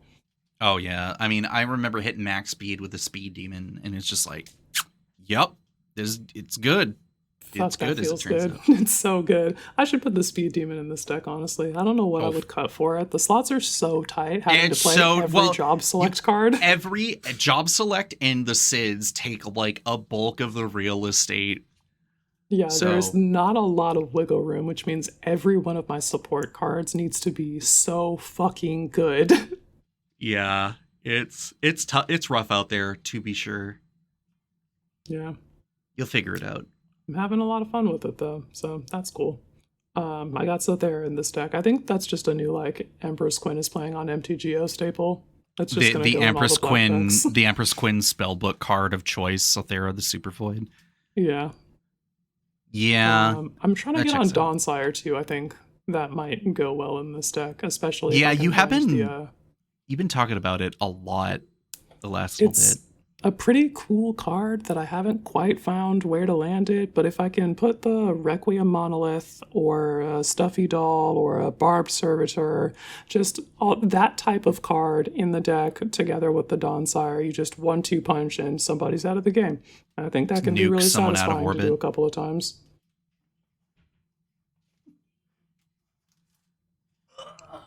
So yeah, that's Esper Job Select. Give that a try, gamers. What you got for me? All right. Let's talk about Ishin and Obosh. It's Johnny Marty time. Yeah. So we were talking, we got a chat with Kristen going every once in a while because, you know, we have chats with like everyone we can think of. And Ishin came up and like more of these cards kept popping up and coming out where I'm like, man, that would be like really cool to play, but my Ishin list is like pretty freaking stacked and it's hard to make cuts. And like, but Ishin's kind of been on the shelf because there were just other decks that needed to be played. I'm like, okay, how do I like remix it in a way that makes it kind of feel fresh and exciting? And so it was finally time to bite the bullet and do that Ishin with Obosh the Prey Piercer as the companion. Hell yeah, the fucking Judgment Cut Obosh edit. But the first couple times out of the garage, not great. Got stomped pretty bad on both times. Just trying to find a combination of like what's the sequencing and what's the like right number of stuff to put in the deck, because when you have 33 mana value spells in the list, and you also have to pay 3 to put Obosh into your hand for the first part of like the companion effect, you're like, what's like, what am I going to do, right? Like, do I just need like the right saturation of creatures and blah and blah and blah, and it just keeps going. Like, there's just a sliding thing of like, how do I mix this all together? That being said, though, despite the fact that I need to get more reps in, despite the fact that I do need to get more reps in with this list to really kind of get the know-how of what's going on here, I am liking the idea of the deck, like I think there's a lot of things this deck can do once I get it off the ground. I think I have a lot of ways of like really starting to get that early treasure token generation. So that way, if I do hit like, oh, I hit Drakuseth or Velomachus Lorehold like a little bit too early, or I get a Dragonhawk out or whatever, right? Like, okay, let's just start putting all the banger like creatures in the deck and figure the rest out. So some old stuff came back, and then of course the Aurelia, the Law Above, mixed in with Karazakar, the Eye Tyrant. Karazakar, my beloved. Yes, I love it when these two hold hands. While I'm here on this list, it's time to swap that version over to the Secret Lair drop one, because of course I have to do that. That's the one that's in the deck. So I don't know. You could consider skipping a step on your curve by playing Dark Ritual. Well, and that's the thing too, right? Like I could probably play a few ritual effects if I know how and where to put it, and definitely, that would definitely cut down a lot of just be like, cool, I put Obosh in my hand. That's already gotten that started. But I don't know. Just got to get back on the grind and try to figure out where the sweet spots for this deck are. But that being said, with the added room that comes with having a bunch of these slots open up, putting like Othari and Dragonhawk in together, or finally having a home for Karlach, Fury of Avernus, or putting in Commander Liara Porter along with the likes of like Colstoke, Gearhulk, Escarpment Fortress, Greven Predator Captain, Hero of the Dunes was one where I was like, I could freaking play this card. It's a 3 white and a black for Human Soldier that's a 3/2 that says when it enters, return target artifact or creature card with mana value 3 or less from your graveyard to the battlefield. Someone also called me out recently. They're like, Cole, do you just like your 3 mana spells? And I'm like, I guess I do. Moving on. Here are the Dunes' second line of text says, creatures you control with mana value 3 or less get +1/+0, which is a non-zero amount. So that will add up pretty quickly. And I also get to put in Shadowfax, Lord of Horses, start also chucking like lower mana value stuff out. Yeah, that's exciting. So I don't know. Oh, only horses that you control have haste. Yeah, well, fair enough. Yeah, but it's just Shadowfax, so who cares? Yeah, I was thinking that was creatures you control have haste, not horses. Oh, I think that would be pretty busted for a rando uncommon from Lord of the Rings. Yep. But that's just me. Can't have shit around here. You know how it is.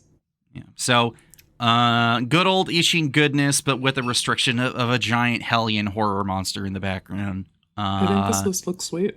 I think I should get an Obosh on MTGO so that I can try and put something pretty close to this together, because I don't think I've tried the Obosh edition out there. And no, you did. You cool. came up with the idea, and then you're like, cool. Well, that was cool anyway. I was like, oh. Yeah, I put it, did the theory craft, played it a couple of times, and then a new set came out. Yep. You're like, oh, well, moving on. So yeah, we'll get back to you on this, but the Obosh, because at least the Obosh makes it more interesting. So. We'll see. And I am pointing at the screen in recognition. I know where Judgment Hunt is from now. That is the special move that Virgil from the Devil May Cry series uses. He's got I don't know if it's a Devil Sword is the title of the thing, but it's the Yamato. So let me give you the TLDR on that. Is that on top of Sparta splitting his power to seal the demon and human world off, and which is why it initially became the 2 pendants that the twins had and the Force Edge, which became the Sword Sparta. He also cut off portions of his power to make the Yamato and the Rebellion. So it's all basically the same stuff. But yes, it's basically, quote unquote, the Devil Sword Yamato. Gotcha. Sick. Dude, Rhino video game lore drops. It's actually so sick. It really is. I don't know. You're like, I don't know, my rando bug dad devil dude disappeared, and now I got his sword. What do I do? Go survive, my son. The fucking brain blast moment when I realized that Devil May Cry was not a statement of probability, but a statement of permission. Devil's allowed to cry. Yeah, you do need to play 3. I think if you play 3 and someone managed to get through that, you will understand. Yeah, I gotta play more. Or Right, so, I will just hook up my Switch for the Switch edition and just stream it to you. Yeah, if all else fails, I can just do Games the movie. Yeah, YouTube, load up the video. This plays my childhood in a nutshell. YouTube, show me that cool video game I cannot have. Wow, that would be really cool to play. I have now spoiled this franchise for myself like 3 times over. Yeah, well, there's still something to be said about experiencing it for yourself. Oh, I'm sorry. When I saw Final Fantasy, I think I don't know if I actually mentioned this on the last episode, but or probably not. When I got to the end fight for Final Fantasy 16 and that thing happened, I was literally sobbing like in my room. Like, oh no, the thing happened, and then the final fight started. I'm like, you dead, and then the final fight's over. I'm like, oh man, that was so peak. Just sobbing. I was just ruined. It was so fucking good, dude. Yeah, just. I love how all these random tangents of like, yeah, no, I spoiled the game for myself like when the game came out, but then actually playing it, it was just like, oh, but I have the context and I care about these characters and all this other shit. It's just the context actually matters. This is why I never give any fucks about spoilers, because it's just like it doesn't mean anything without the context. Yeah, you're like, you get shown the ending of like Red Dead Redemption 2 and you're like, I don't care. What does this have to do with anything? I posted that screenshot of you literally like punching the final boss's final form, and that just like there's no information being conveyed here. People are like, cool. So the attack broke the damage cap by like 2 extra damn digits. Like I what is going on here? Like I don't understand. But meanwhile, I'm just like you said, I'm sitting there clapping like a fucking seal. You're just like, yes! Yeah, it's fucking peak. Oh my god. J.R.R. Martin fucking wishes. He'll be taking those books to his fucking grave. God damn it. He is not. His ass is not writing. No. He's like, I'll write for fucking Elden Ring. Fucking the 2 fingers, blah blah. Here's my paycheck. Thank you. All right, sounds good. All right. Let's get to your last deck and my last deck, and then let's get to vibes-based storytelling. It sounds great. So Felix, 5 boots. He's been cooking. Haven't seen this guy in a while. Yeah, I got a hankering to put a bunch of spells and triggers on the stack, so I took that off the shelf and especially just like wanted to feel like the cleverest gamer, so we took it to the LGS. Oh, okay. Yeah. It was actually fine. Oh, okay, that's good. Yeah, so we opened up with a Ghostly Pilferer, and that's the guy that you can give discard a card to give it a unblockable until end of turn. So he's a pretty important card for the Sultai Cypher game plan. We got that guy. We were able to Mystical Tutor for Hidden Strings, and that just like starts setting us up. Starts the engine, yeah. Yeah, get things on rocking. Unfortunately, the Saheeli Mage, who was doing fucking nothing else, cast a Blasphemous Act and was like, all right, well, I don't have anything going on, so now neither do you. So we had to start over. Who would do this? Who would do that? I had a regrowth in my hand, so we cast that. Not like literal regrowth, but something that did that effect. Some adjacent one, yeah. Yeah. So we rewrote the Mystical Tutor. We cast that to find a Writ of Return, which is the reanimate spell with Cypher. We put that on top of my library, and we cast that and bring back the Pilferer next turn, and we also Cypher that spell on the Pilferer, because that's a thing that you get to do with Cypher. So we're set up basically back where we started a couple turns later, and we're back on our game plan. We draw into Call of the Nightwing. We cast that, cipher it on the Pilferer. We land Felix next turn, and here's where we really start fucking cooking. I'm double triggering on my Nightwings. I'm double triggering on my Reanimates if I add stuff in my graveyard. But it's fine because we found a way to put things in my graveyard. Her name is Whispering Madness. Oh yeah, right. Yeah. Yeah, that's that Windfall with Cypher. So I cast Whispering Madness, and then I cast Whispering Madness, and then I cast Whispering Madness. And this is all in the same turn, of course. Yeah, of course.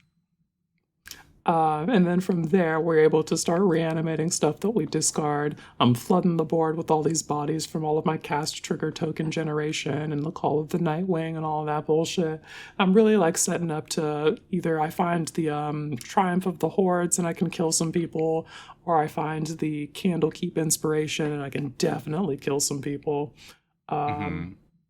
Unfortunately, the fucking mutate mage across the table, they found their archipelago and all of that shit. No! Yes. No! I mean, yes, but no!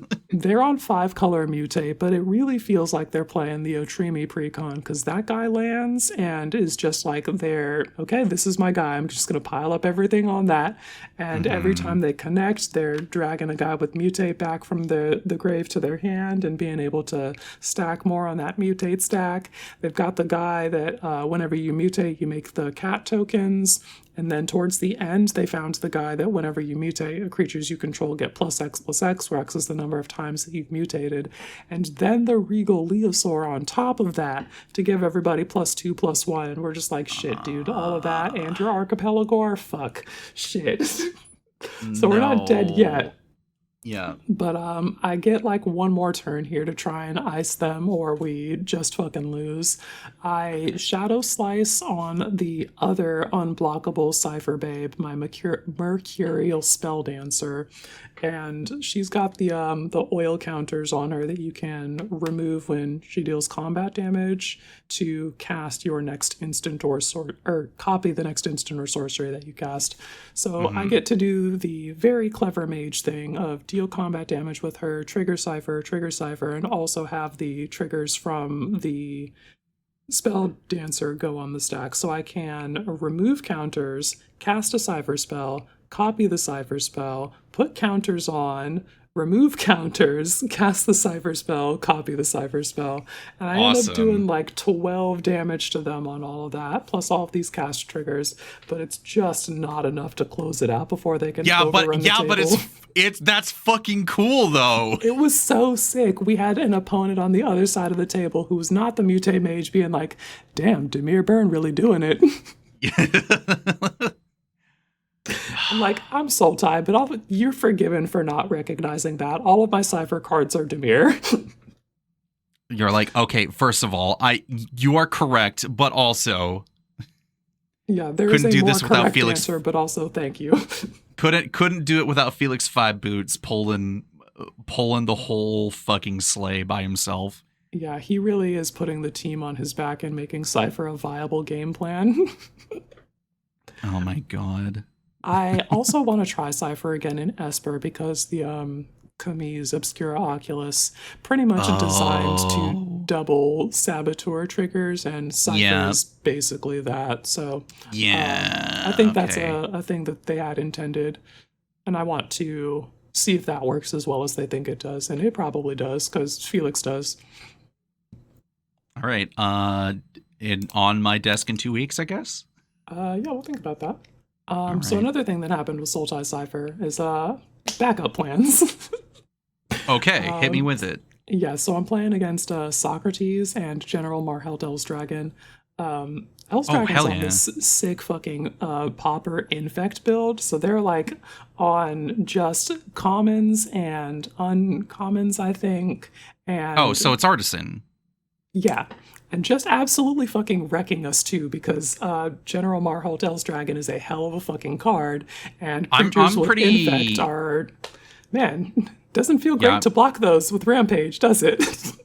Yeah, I'm pretty familiar with this card. One of the players in my playgroup plays this, and you're just like, What the fuck do you mean it gets +3/+3 for each creature blocking the damn thing? Yeah, it's real strong. Yup. So I am playing Felix, of course. One of the cards that I have in here is Ashiok Nightmare Muse, and I get that guy down.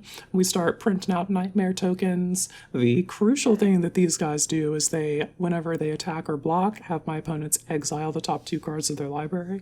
And I've got 2 or 3 of these at some point, so I'm like every turn swinging or blocking with a Nightmare token and sending a bunch of stuff into exile, which is going to be important later. Some more stuff happens in the game that doesn't matter for the story, but what does matter is we are regularly attacking and blocking with those nightmares, and Ashiok is protected. So we get to a point in the game where we're equipped to Ultimate Ashiok, and we cast a Wedding Ring and 2 other spells that don't matter from this. Awesome. We marry Socrates. Yeah, okay. Hey, Obviously.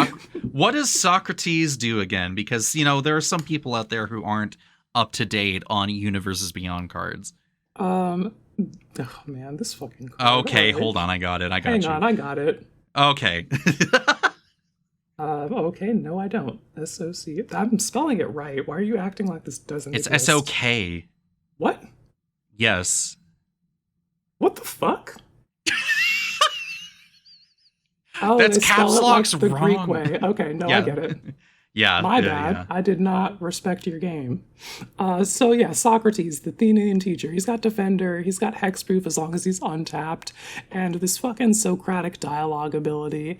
You tap him, and until end of turn, target creature gains. If this creature would deal combat damage to a player, prevent that damage, this creature's controller and that player each draw half that many cards rounded down. So we're trying to get in for damage and also trying to tag Socrates, ensuring that they aren't allowed to just fucking pillow fort the entire game.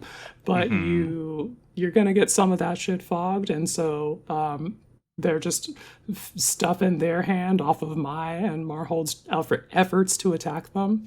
And so when I ultimately cast that Whispering Madness, the Windfall with Cypher, they discard 20, and we draw 20. And then Wedding Ring triggers. So they stuff 20 more cards into their hand, and then I go to combat. I swing with my 1/1 Flying Horror creature token carrying that Whispering Madness. And Socrates finally puts together that I'm trying to fucking kill them with Mill. Oh no, wait a minute. Oh no. How did I not I'm just see this like, coming? Wait, hang on. We're gonna draw a bunch of cards, and you're okay with that? And I'm like, I'm very okay with that. And then they're like, oh, you're trying to kill us with Mill. Yeah, you figured it out. And so I felt extremely good about that because I had already exiled their Lab Jace with Ashiok's Nightmares, and so they don't have the anti-mill win condition in their deck anymore. They try to put a stop to this with their Socratic dialogue ability, and I'm like, all right, time to fucking wizard battle. I cast Tyvar Stand, try and give my 1/1 flyer hexproof. They respond with untapping Socrates with the Yoreth of the Healing House from Lord of the Rings, and they put that fucking activation on the stack, try and fog it again. I drew a bunch of cards though, so I whipped that Tameo Safekeeping, try and give it hexproof again. Oh my god. Homie starts flipping through the 40 fucking cards in their hand. They found the counterspell. Fuck! No! Oh no! Fucking wizard battle shit. Fuck. From there, me and Marhalt Elstragon were good to call it, because the Azorius Mage has 40 cards in hand and the ability to untap as many times as they need to. We're not getting through for combat damage on them anymore, so it's a pretty done deal. We were good to call it after that. GG's.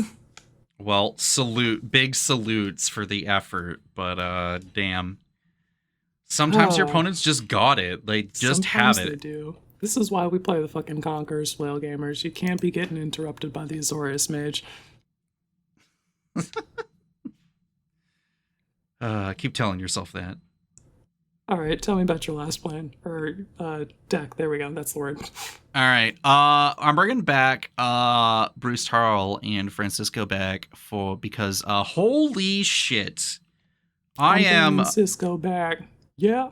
Anyway. I'm just quite frankly, doing way too much with this deck. But it's even worse when your opponents just simply don't have the answer for it. So I know we didn't really mention it in your, I think it was your first deck that you were talking about with Zuifeet. Mm-hmm. But Liliana Dreadhorde General is a fucking Magic the Gathering card. Yeah, that is kind of one of those cards that I just put in the deck if I'm playing mono black on MTGO, and she's a fucking beating every time. I guess I just, again, I guess I didn't respect the game, like I didn't know it was capable She of doing that. costs 6-hole Richard Garfield's own mana, and it's worth every pip. It really, yeah. So with her and an somewhat early game, Legate Lanius, Kaisar's champion or whatever the fuck, Kaiser's guy. Yeah. Good old ETB, everyone sacrifices a 10th of the creatures they control rounded up, which is, baseline usually just does 1, but sometimes that's all you need.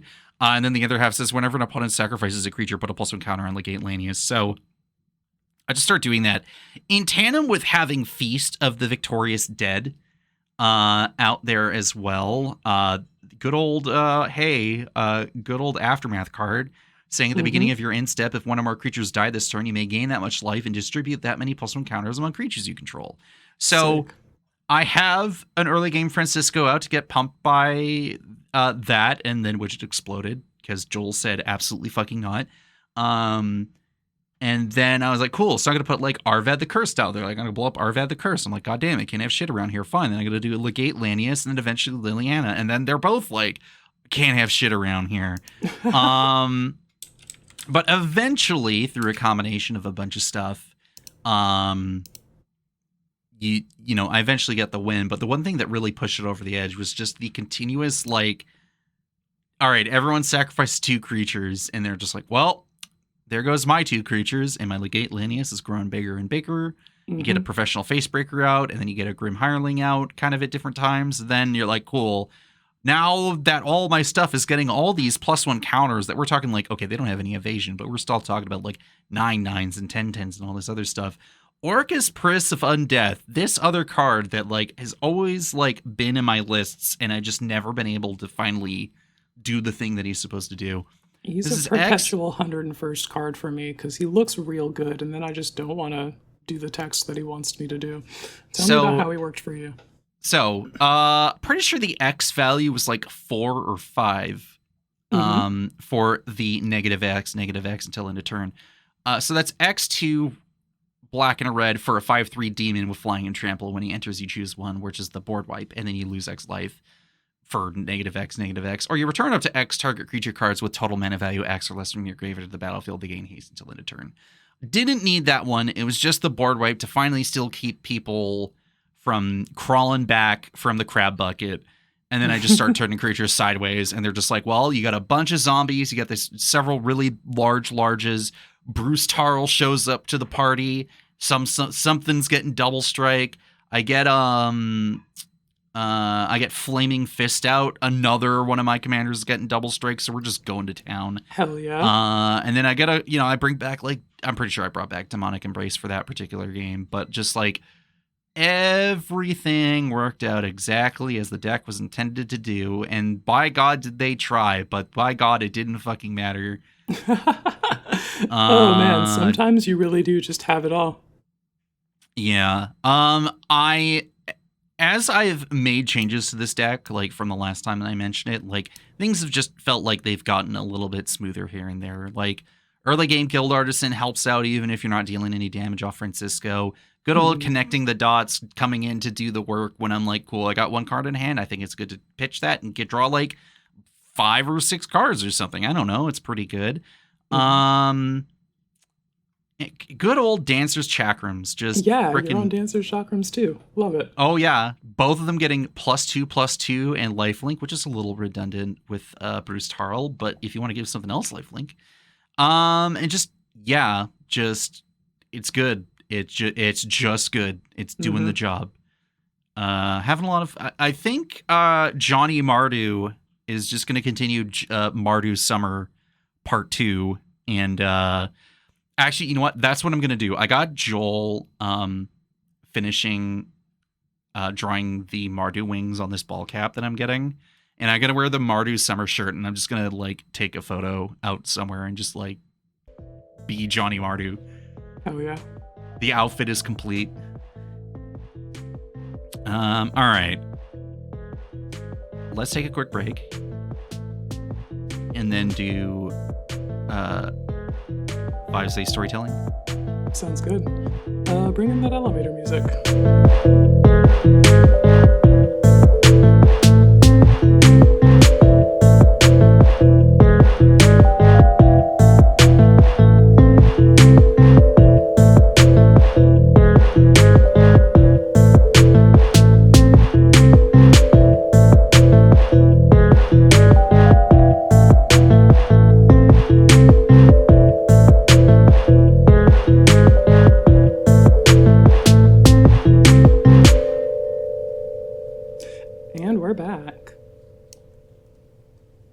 So yeah, this is Vibes-Based Storytelling with Empress Quinn, and this is the Edge of Eternities edition.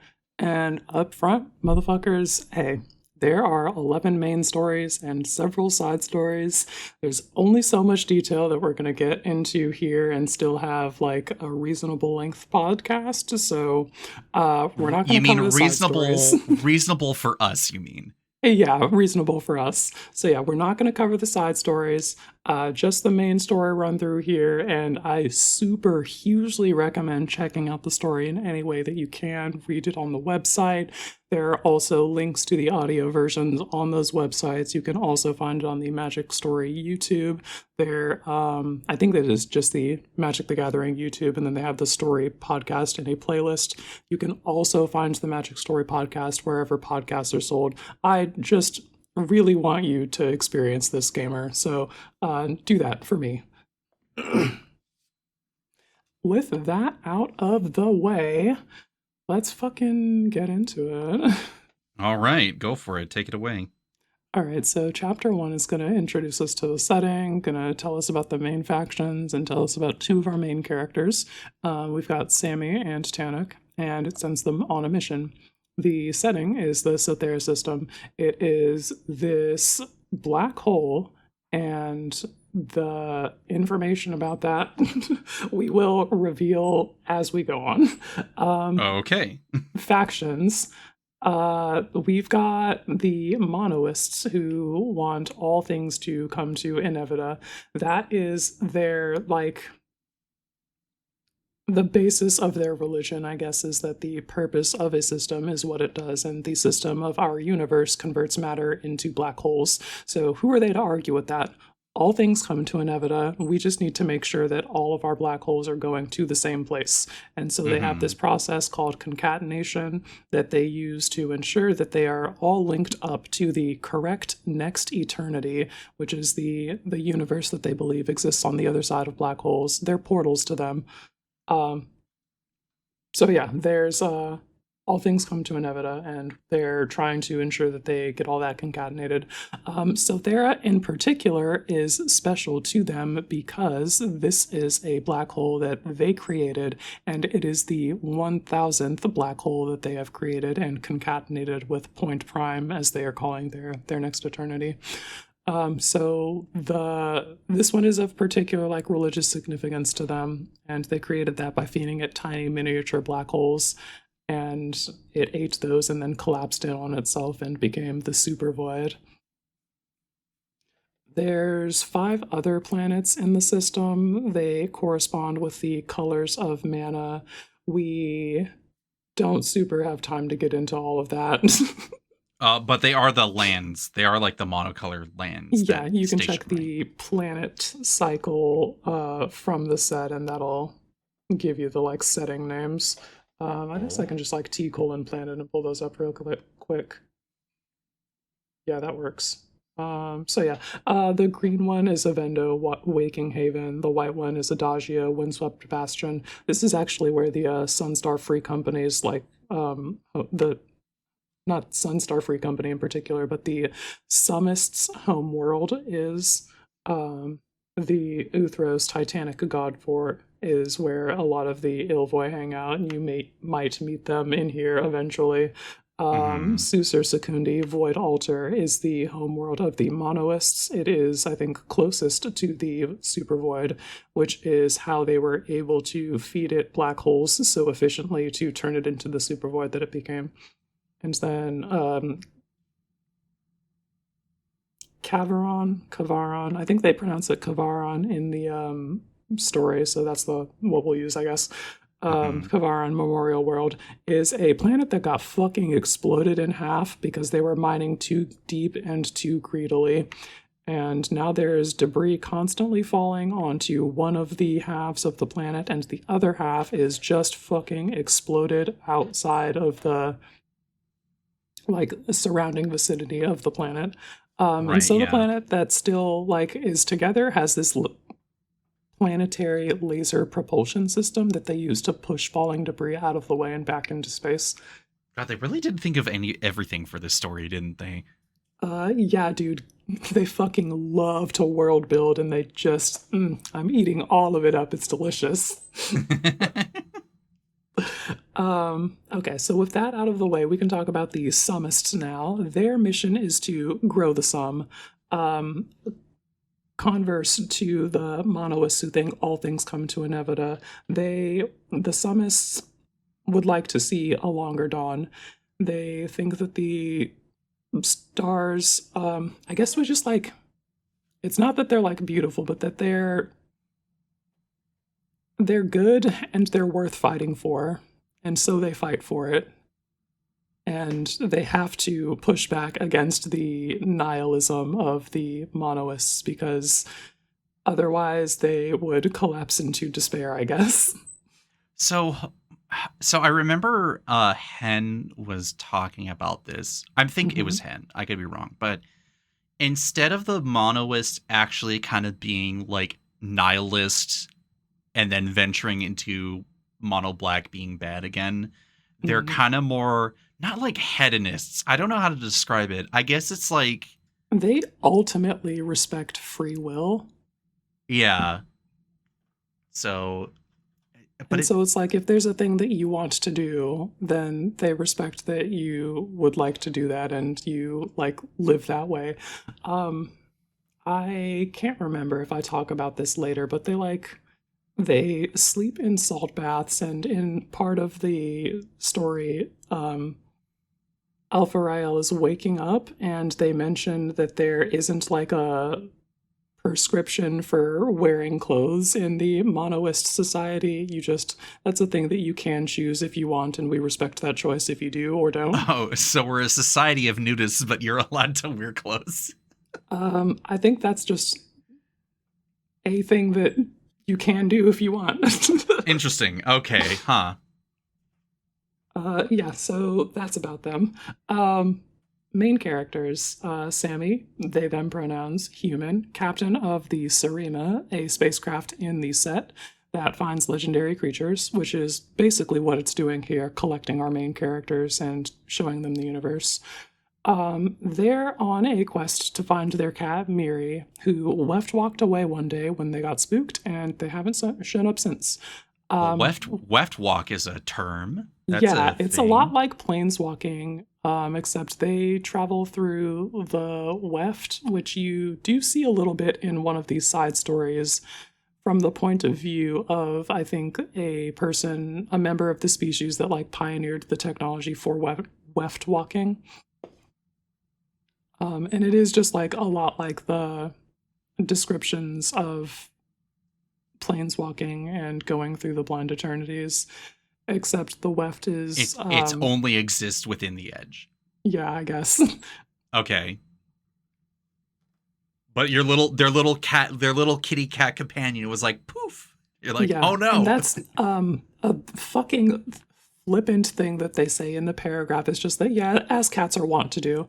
And so I'm just wait, what? The screeching breaks the sound in my brain are cats just teleport here?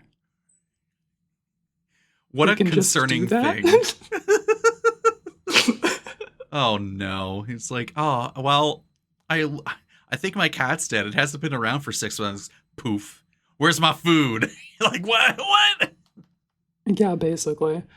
Usually when her cat or their cat gets spooked and Weft walks away, the cat ends up in like the next room, like in a normal Locally. like, Yeah. just like the same kind of thing that a cat like in our world would do if they got scared and wanted to just like run out of the room. They just run to the next room. They're not like running down the block and like away from you forever for whatever. Yeah. So yeah, it's especially weird that when Sammy's like looking for their cat, they don't find it again after it left walks. So yeah, that's a thing that's like extremely concerning to them, and they made a vow to search for their cat to the ends of the universe, and so that's their task. Our homie, who is their companion, is Tanuk. He is a he/him Cav from the planet of Kavaron, and he's exiled from his homeworld for things that they reveal later on in the story. So he is not welcome there, and that shapes part of his personality, because like that's a pretty big planet that in that system there's a lot of reason to go there. Additionally, the thing that happened to him sort of makes it like bro's traumatized and is never interested in making another choice again. So he will follow Sammy to the ends of the fucking earth and let them make all of the choices for him. Now that's nihilism. Yeah, I guess. Like, just all right. I have my only free will doesn't matter. Here's my leash. Guide me. How about no? Please have some agency. His thing is that I guess Sammy is mostly like got a good heart, even though they're a bit of a scoundrel. Being a human rogue. Yeah, you're something. doing what you have to do to get by in the Edge, which is not always on the like right side of legality or whatever. But you're ultimately making the most correct decision that you can with your circumstances. And Tan is extremely trustful of Sammy to steer them all straight, and for the most part, they do. So their mission is to go visit an abandoned mining colony, retrieve the object, then get the fuck out and give the object to the Metal Man. The Metal Man is the person that was that hired Sammy to do the job. So they go there and they land on the colony, and instead of being abandoned like they said it should be, the colony is lit the fuck up. So... What's up? So we move to chapter 2, and the mission here is investigate, because it's not going to be just a quick grab and get obvious. It's scary here. Something happened here. Something terrible, but we can barely find any evidence of it. There's a village. It looks like it should be fully populated. There's literally dinner on the table. Like, you can smell the food, and there's the voice-activated computer system that's like, hey, they're not home right now, but if you just leave a message, they'll be right back. And there's no one here to be right back. And it looks like maybe there was never anyone here, but why does this look like it's fully populated then? What the fuck? Yeah. Okay. So we keep walking along, and there's a bunch of empty spacesuits, and they're just floating down the road. And we're like, hey, what the fuck happened here? And the Sammy asks the local, like the computer system, the VI, they call them VIY. And the VI says that there's a practical explanation for it. The storage container that they were in opened, and the wind blew the suits into the street, and they are within the accepted like deviation of randomness that would be consistent with them having been blown in there by the wind. But it looks really fucking sus, like a bunch of people just vanished. Yeah. Okay. Sure. I don't like where this is going. Yeah, dude. There's also a giant puddle of water, and there's gloves in it. And here's where I make a note: say, hey, remember the alternate timeline from episode 1 where you ask about the summists and they show you the Aneth Almanac? No, of course you don't, because I didn't tell you about that because you don't know that there's alternate timelines. Sorry, hold on. There's alternate timelines with chapters? Yes, my guy. Oh my god. All right. It's brain blast time. All right. I'm locked the fuck in. Okay. All right. Yeah, so one of the huge reasons that I recommend actually reading the story is it's formatted a lot like a choose your own adventure book. And when you take these choices, they can lead to alternate timelines, and in one of those, you ask the narrator about the summists, and they show you this document that is the Aneth Almanac, is what it's called, and it's just a bunch of instructions for handling an object. They don't say exactly what it is, but they say that if you come into contact with this object, you need to follow this protocol to the letter and assume that at the end of this, you are probably going to have to destroy yourself because it has already corrupted you and everyone who is around you. So you need to just follow this protocol. What is this space Necronomicon bullshit? What? Okay, all right. It was a huge fucking question mark. Why are you showing me this? And this might actually be relevant. Time out. Future editor, can you put a Johnny Mardu spoiler warning before we do this? Because, like, this might be important. Editors, no, we didn't do that. I mean, the whole story is spoiler warning, babes. Yeah, but now I'm like, fuck, I gotta go. Anyway, so Sammy wakes up on the ship. Yeah. So, yeah, goodness.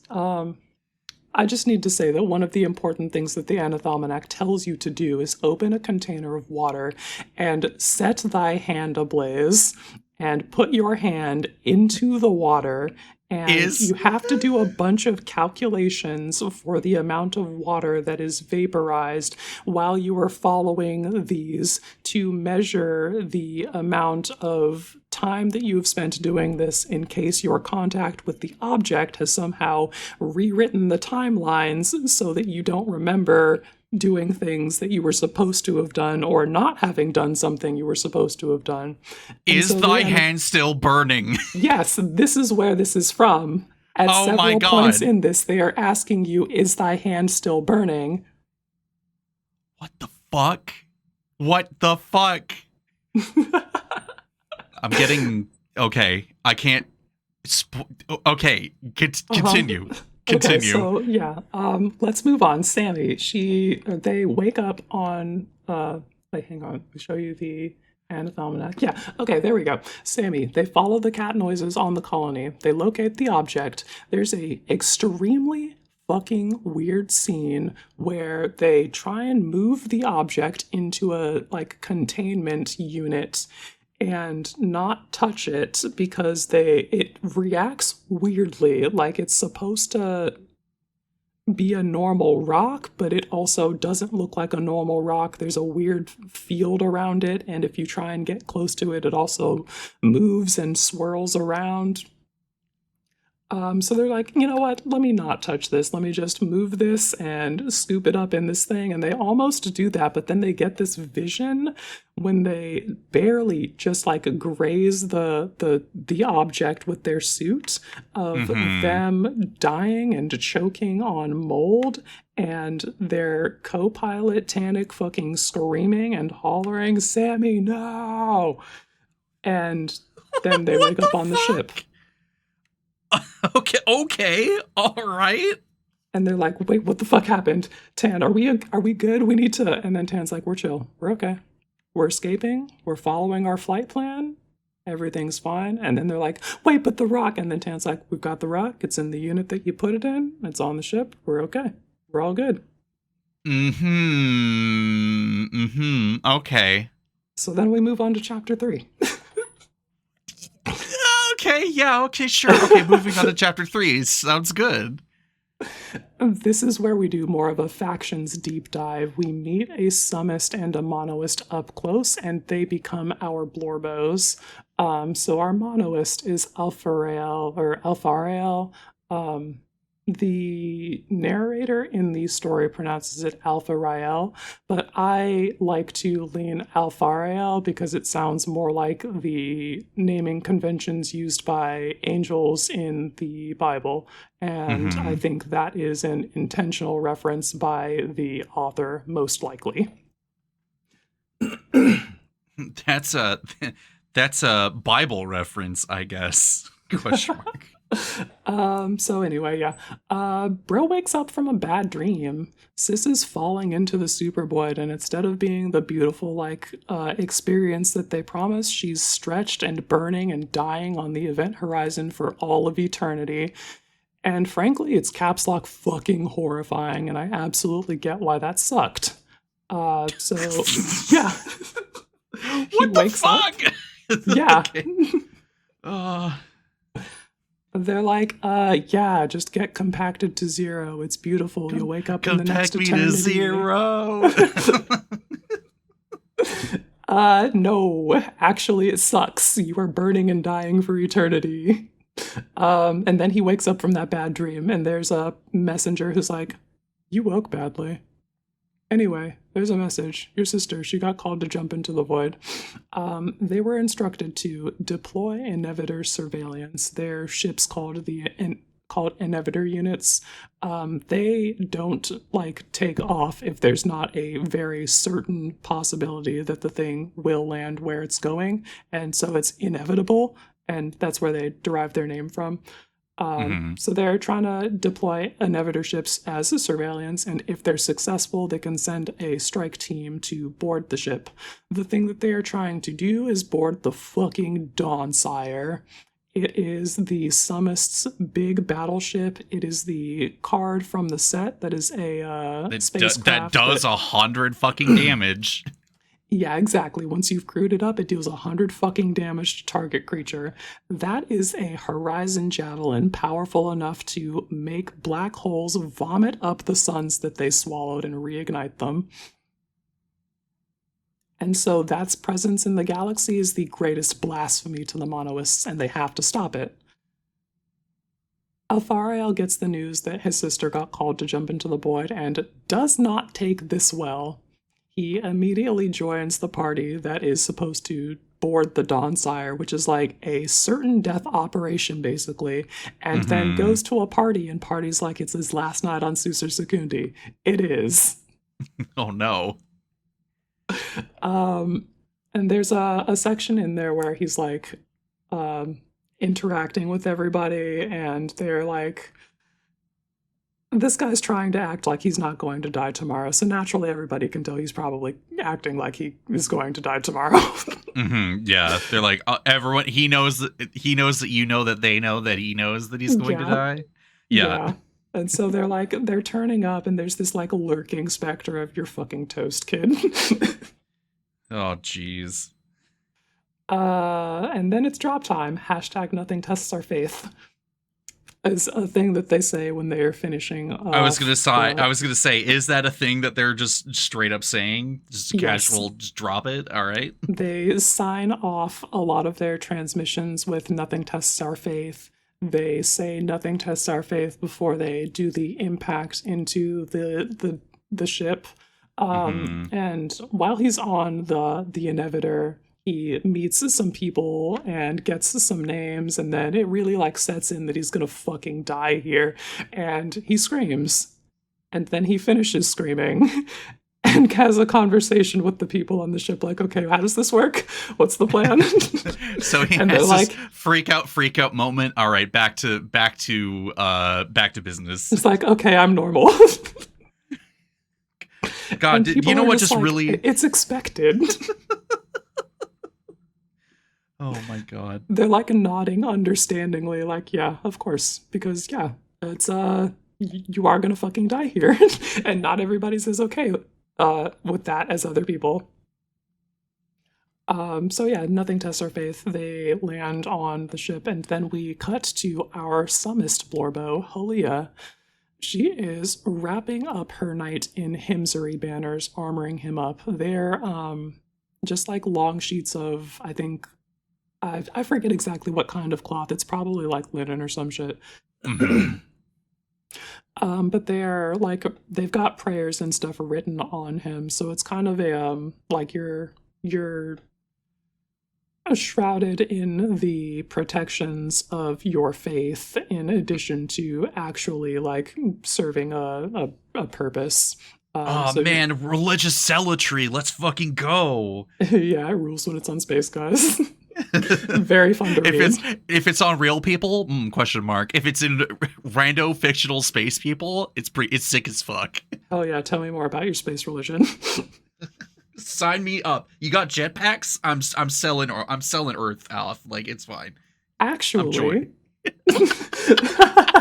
we'll get to that. Yeah. So Halia's wrapping her knight up in the himsery banners, armoring him up. They say the litany of dawn, and then she's like, Servandum, is there time to go have breakfast with my friends? And he is emotional about the litany of dawn because it is a big fucking it's a religious experience when you sing that and you've got the moment, and he's just like wipes a tear out of his eyes and then is like, if that's where you'd like to be, then there's nothing more important. And that just like fucking moved me. Go have breakfast with your friends. That's the most important thing right now. And that felt really cool and impactful. You learn that these Sunstar Free Company Solar Knights are all hot in more ways than one. They are very attractive, and they also have a way to elevate their body temperatures, and they do this so that they can continue worshipping at the cellular level. And some people push that so far that they are actually steaming and constantly guzzling salt water to replenish the water and electrolytes they're using. Sorry, huh? Yeah, they really like it warm. All right, you know what? Sorry, I can't join this group. I would die. Yeah, you would probably. One of the things that these guys do, like we mentioned, they're very non-sexually intimate with each other. So they, as part of the initial initiation ritual, you get encased in the cuddle from pile, the neck down in wax, a cask of candle wax, and then yes, the thing that you were thinking happens.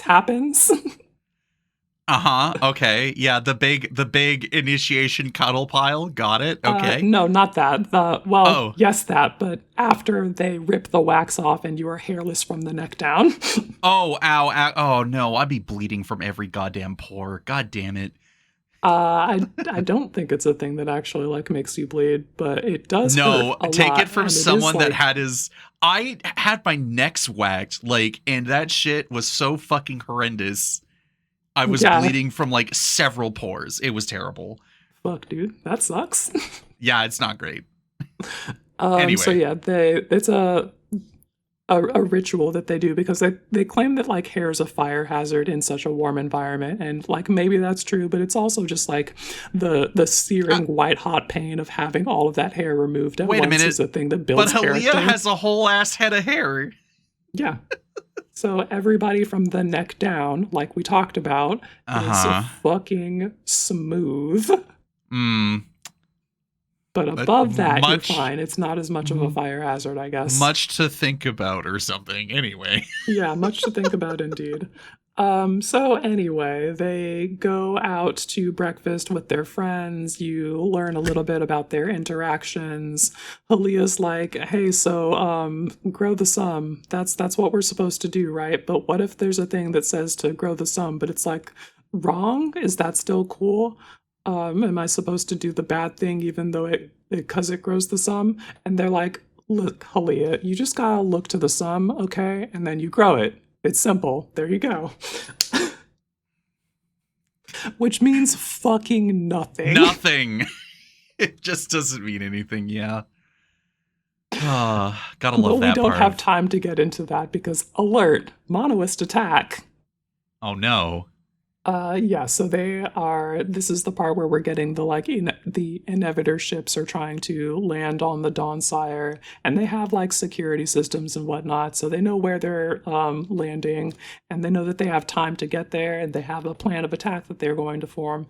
So Halia heads up to the bridge of the ship with Servandum to get those plans, and they meet Captain Slats and Esteli. And I have transcribed this sentence here because Esteli have incredible names. This one in particular, Halia, meet Coronel Captain Dark Fringes upon bands of light through a narrow slot, whose Iridiomac name is Slats. Okay, just as a reminder, Estelis are angels of the Edge. Yes, they are angels. Yes. They are beings made entirely of light. Sick. So I was just like thinking about an Esteli who's like, Technicolor sparkles from a solid beam of reflected light through a triangular prism. That's cool. A good Esteli name. Anyway, please go look at every angel from Edge of Eternities. They're all beautiful. Mm-hmm. Yep. When they get there, Captain Slats lets Servandum know that he gonna die today. And we don't super have time to get into it, but because of the way that they work, Esteli prophecies almost cannot be false. So when Captain Slats says, you gonna die today, you just need to emotionally prepare yourself and grow the sum. Which means nothing. It means do the right thing and work towards making sure that a longer dawn happens. The greater good. Exactly. Yeah. Got it. Got it. So yeah, Vondum is like, okay, I am prepared for that. Halia does not take this as well. Nope. It's time for two of these characters on opposite sides to crash out. Literally, yes. The next paragraph here is, show our Blorbos the horrors. Okay, fantastic. So here are some cool notes, and we're just gonna... Cool. You can move in alabile armor by adjusting how gravity works for you so that you're falling in whatever direction that you need to be. The alabile is the material that the monoist armor is made of. You can see a borderless full art Edge of Eternities swamp. That is a monoist ship that is being pulled through space in the same way that you can manipulate gravity in alabile armor. Oh, okay. Cool. Okay, yeah. Another thing that can do is it can cancel events, but if the armor fails, if it takes enough damage, then it cancels the event of its creation and rots away. Sorry, hold on. Let me reread that. Hold on. Yes. Hold on. Okay, so it prevents like causality or something? You know how... And then if it doesn't work, the event, quote unquote, occurs, and then they die? Basically. You know, like how in Halo and games like that, you have the energy shield and then your actual, like, shield? Yes. Your body? Got it. The armor canceling events works a lot like depleting the energy shield. There's only so much of that it can do. But basically, if you get shot by a bullet, the thing says, no, actually you didn't, and does whatever it needs to do to make that happen. Wow, that's some real JoJo's Bizarre Adventure stand bullshit. Yeah, and they don't even super get into it. They're just like describing this in the battle, and they're like, the alabile armor canceled the event of the impact, and then blah blah blah, and ran on. And I'm like, wait, hang on, say more words. Can you hold on? You're throwing a bunch of sci-fi mumbo jumbo at me, and I don't think I understand what that means. I would like to know more. Can I get the encyclopedia article on alabile armor, please? Can I get the Cliff Notes? Can I please? Thank you. Other cool things, monoist tidal claws. I don't fully understand what that means, but they have increased crushing and ripping power, so I assume that relates to like a gravitational tides. Yeah, I was like gravitational tidal thing. Yeah. That sounds about right. Yeah. Their claws that manipulate gravity just like their armor can manipulate gravity. I think that makes sense. Cool stuff about the Solar Knights. They fight with bladiator weapons, like blade radiators, like they radiate blades. And they do. All of All of their blades are water alloy plasma. What does? Okay, cool. Like, it You shoots know out how, blades like- to a finite point, and it's just, Yeah. it's just an electric water plasma chain blade or something. Kind of, yeah. You can see them in the art. I think you can actually tag art Summist, and it probably will pull all of those up on Scryfall. But you can see their Gladiator weapons. They have a gold sort of glow to them because it's just energy radiating out of this projection thing. Mm-hmm. Other cool note: Solar Knight's armor has thrusters. Fuck yeah, let's go. Remember how you asked about jetpacks? Yes, dude. I'm in. They Let's fucking do them. it. So you can augment your punches and stuff with extra force by activating the thrusters at the right point. Oh my god, yes. This probably works a lot like Nero revving his sword, the Red Queen in Devil May Cry, when you connect with an opponent and hit the button and get that increased attack power. It's that exact same thing. Sick. Love that. Awesome. Cool. So cool things. Summist and Monoist weapons and armor achieve the same things through different means that are in line with their faiths, and I think that is cool. Yeah, that's sick. That's awesome. Okay, back to the plot. Got it. All right, let's get back into the horrors. Yeah, so Alfariel and Halia meet in the sauna section of the ship that they're on. Of the Dawnsire, yeah. Yeah, they fight, and it's close, and this is the part where Alfariel should take Sakar, by which I mean release a tiny black hole, and they... when you board the Ineviter at the beginning of the story here, there's a priest who does a sacred rite, and then he hands you this singularity bead in a containment unit. And when things get to the point where you would die or be taken prisoner, you activate the singularity bead, release the tiny black hole contained within, and allow it to consume you. You compact yourself to zero and fall into the black hole Sothera. So he gets to the point where he should activate the singularity bead and take Sakar, but the boy wants to live. So instead, he yeets the singularity bead at Servandum, and the thing, you're manipulating a tiny black hole. It eats his fucking hand in the process, and it puts a hole in Servandum's head, killing him. Holy shit. Yeah, dude.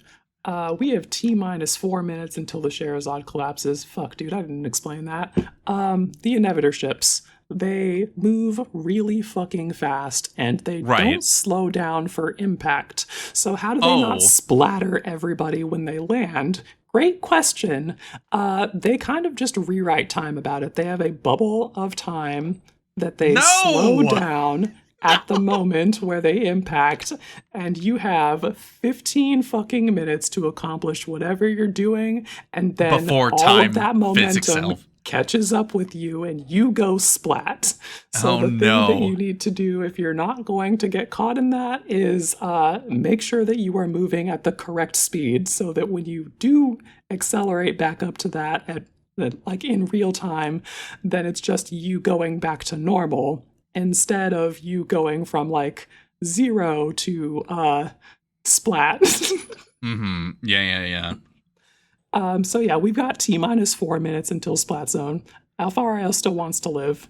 Captain Slats is down here at this moment and says, all right, kid, if you want to live, then I guess you're not a monoist anymore, so letting you go grows the sum. So here's directions to a ship. Go. And Alfariel fucking books it. He's getting chased down by, I think, Halia, and then manages to get the codes right for the ship and fucking books it out of there before he's able to get stopped. And Halia's like, what the caps lock fuck? He shouldn't have had access to those codes. How did any of this happen? Goes back to Captain Slats, complains about Captain Slats letting Alfariel live, and then just gets the lecture of, hey man, if he wants to live, he's not a monoist anymore, and it's our mission to grow the sum. So that's growing the sum to me. And then the other thing that happens is Sir Vondam sits up. Uh-huh. Bro, we watched you die. What the fuck? Okay. What the fuck, indeed. Bro, your head So- exploded. Hello? With this act of war declared, basically, the Dawnsire's like, okay, the Monoists are not fucking around anymore. We need to let that thing bark, as it were, by which I mean they need to fire their Horizon Javelin. So this is the part where we learn how that works. They're actually really fucking clever. They shoot a laser around Sothera, and it picks up energy while it's traveling the orbit and comes back to the Dawnsire where it is collected and shot back, and the excess energy gets stored in a fucking battery. So they're just over here looping lasers Oh, they're around using they're doing like a gravity elastic band thing to accumulate energy. Yeah, exactly. Cool. So they're like charging up their Slingshot, laser, excuse they're me. looping all this shit around there, and then they eventually get to the point where the lasers are charged, and they fire those on Susur Secundi, truly just like, okay, we are doing this. This is war now. And that's where that chapter ends. God, another cliffhanger. Fuck. They keep doing it, dude. They can't keep getting away with this, but they do for another, like, checks note, 6 chapters. Yeah. So Or 7, Sammy I and don't know. Tan is where we cut back to. They got to get back to Kavaron so they can find a good stasis cask to put the object in. It's in like the space equivalent of like an igloo cooler, and they need to put it in the space equivalent of a chest freezer. Okay, got it. All right.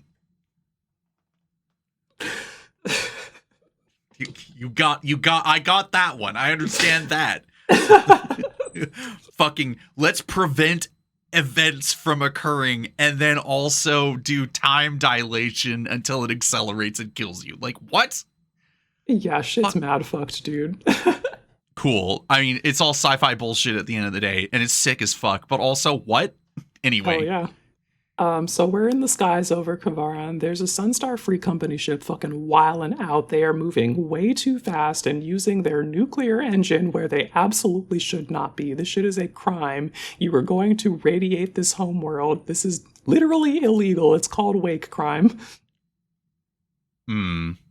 Okay. So there's another Sunstar Free Company ship that's trying to shoot that ship down. The ship that's being pursued fucking crashes. Sammy, of course, being the fucking good marshmallow that they are, fuck, dude, we have to help. And Cav is like, Tan is like, bro, can we please just mind our own business? Yeah. Unfortunately, the answer is no. No. Yeah, so we get over there, and Lamau, of course, it's off RIL in that ship that crashed. Remember how he needed to get back up to speed before he goes splat? This is the way that he did that. He got in that ship and got to the cruising speed that he needed to. The other thing that happened is the ship encased him in crystal, so they, like, converted him to hard light temporarily to help him survive the impact, which is just a safety feature ships have in this universe. Okay, cool. We're just literally every reality and physics warping thing in the world is existing in this story. It's like, yeah, dude, sci-fi tropes, you want them? We got them. We got it all. We got got it all for cheap. Oh, Christ. God damn it. Okay. Oh, shit. Oh, fuck. Okay, so... So remember how Tan is like from this planet and is exiled from this planet and needs to not be here actually? Well, 5-0 comes to investigate the crash, and now here's this exile. Fucking awkward. Okay, and 5-0 is what? The police, the fuzz, the feds, the boys in got blue. The pigs, got it. All right, moving on. So Sammy concocts a plot. They say that they're all monoists and that they need to get your boy off Ariel back to Susur Secundi because they're carrying an object of great religious significance. And the 5-0 is like, I don't know if I believe you, dude. And it comes down to a fucking coin flip. So they flip the coin, and they win. So they don't get killed on the spot, and 5-0 takes them to the authorities. And this is where that chapter ends, and we move on to chapter 6. Okay. So Sammy and Tan are rushing 5-0 to medical help, and then they resupply and bail out. Wait, what? Hold on a second. Wait. What? Yeah, so the narrator asks at the end of the last story if you'll give Alfariel a hand, like, your boy needs some help right now. And of course we say yes. And then we cut to now, where actually it turns out that the crash irradiated the fuzz, and Sammy and Tan were there just in time to load everybody on their ship and get them to safety. Events rewritten. Perfect. What?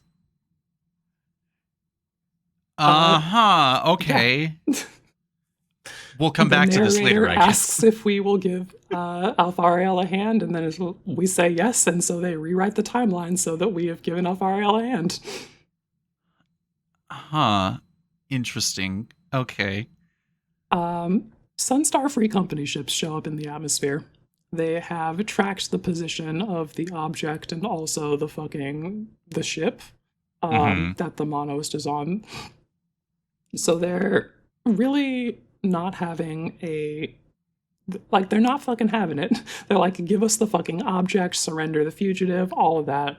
Yeah. Sammy and Tan talking to the authorities they're talking to the authorities when this news of this happening gets to them, and the guy, I just fucking put the quote here because this shit rips. Dude's like, I don't want to hear a damn thing. Tell me nothing. The day I turn over a fugitive from Taro Duend to any authority is the day Taro Duend falls into a crack in the world. This is a harbor for scum. Go raise the coach on the phone. It's time we obstruct justice. What the fuck? Okay. That is actually pretty fucking metal. Dude is like, we do not talk to cops. Hell yeah. Fuck yeah, let's go. Oh, so we move to chapter 7 here, and Halia Fuck the and police, Servandum, dude. coming straight from the underground. Anyway, Halia and Servandum hatch a plan to recover the object. Hey, so remember the Anathalmanac from earlier? No. Yes, you I'm do. kidding. Fuck Yes, off. I do.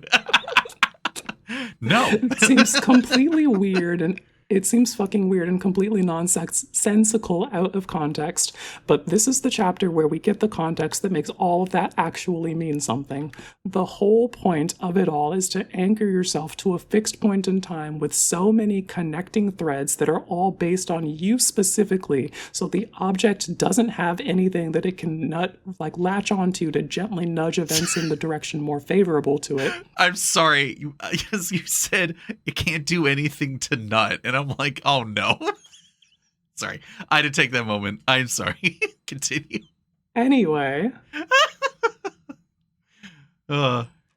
So Halia is having to use her birthday to calculate a prayer that she needs to send to a planet that she's using another thing based on her to calculate, so that those people on that planet are speaking specifically this prayer, and that could only be happening if Halia is in this spot at this moment, and she's following this protocol from the Anathalmanac that is anchoring her to this spot in time so that the object cannot fuck with it.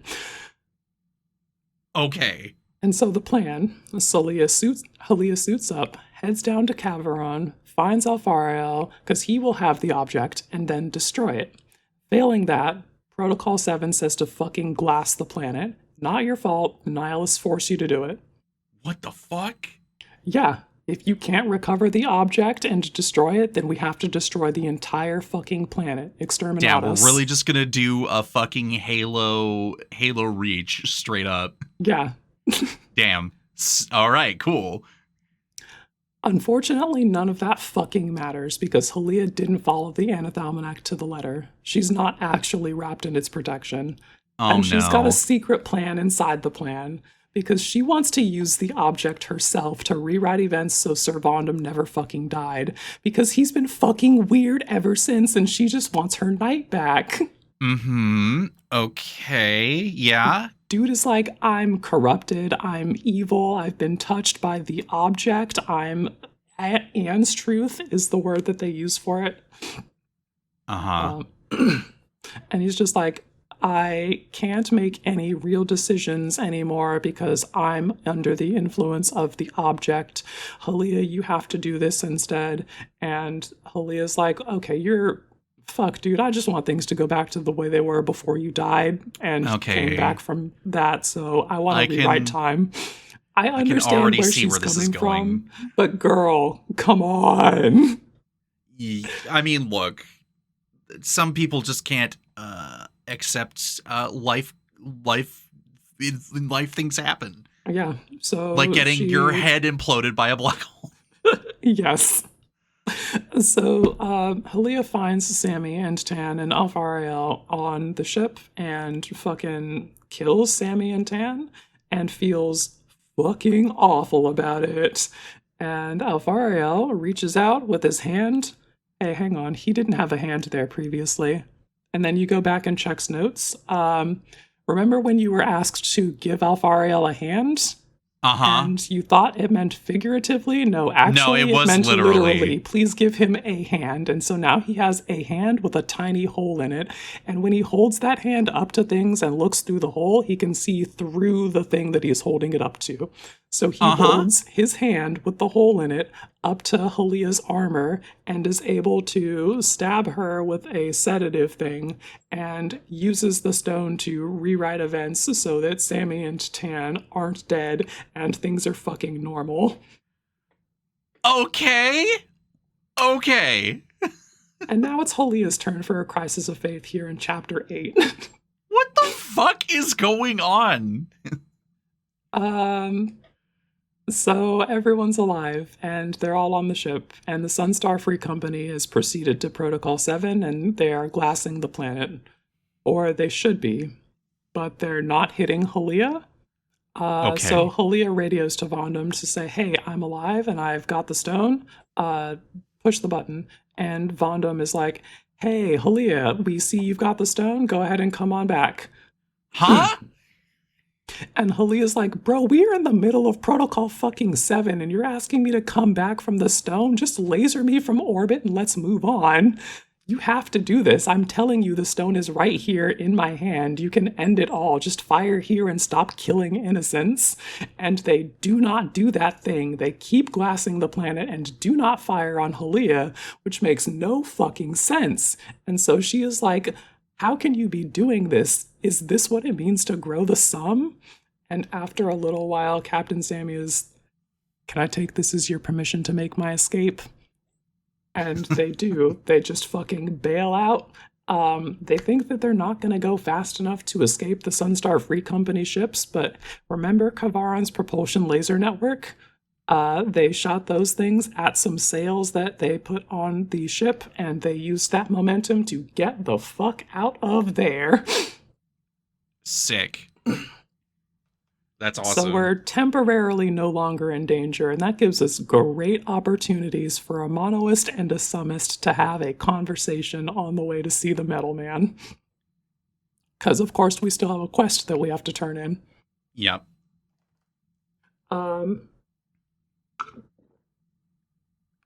So our summist and our monoist argue over Sothera versus the Dawnsire as the greatest feat of engineering in the system while they're making their introductions. And they decide that they're going to help Sammy look for their cat by way of meeting the Metal Man, turning in the stone, and getting paid, and then continuing on their quest.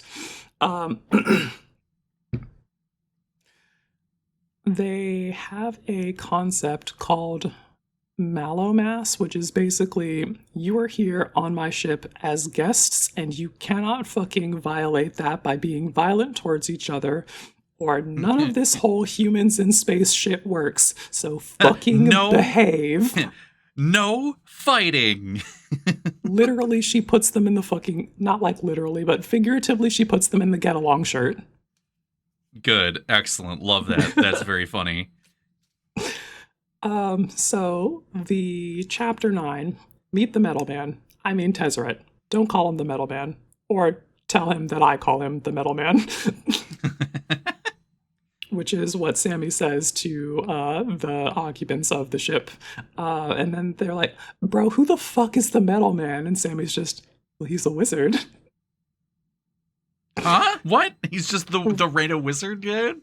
It's true, though. It's Tezzeret. Well, I know, So but I mean... Tezzeret pulls up, and he interviews Halia and Alfariel on what happened, basically. He asks Alfariel how he came to be chosen by the stone, and Alfariel is just like, I don't know, dude. It chose me. And he's like, all right, good enough. And then asks Halia how she came by that massive suit of armor, because, like, she's still in her full-ass Sunstar Free Company armor. She's a very lethal force. He's like, how did you come by that wealth of metal? And she's like, fucking survived, I guess. And he's like, good answer, good answer. And that fucking weirds everybody out. But anyway, now that he's got the stone, he tells everybody the main plan here, and that is that they are going to take the stone to its master and fucking sell it. Okay. That's all that Tezzeret wants from it. He doesn't want the power that it can offer him or any of that. He's just like, I want this thing fucking gone, and that's why it wants me, so that I can help it get fucking gone. Okay.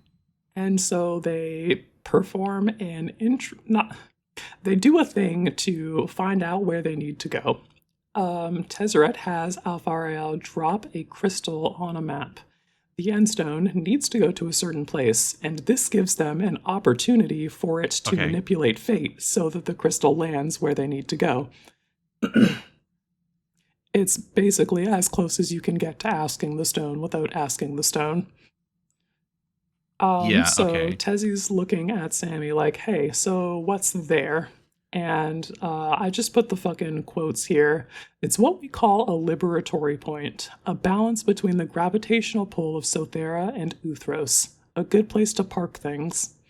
And what is there at this point of balance behind Uthros? Where you came from, did you have anyone who kept charge of traffic, someone who watched over portals or gates? The metal man stares at him and begins to laugh. He seems to be in a laughing mood. Yes, gamers, the fucking Gatewatch reference. Oh my god. That's too good.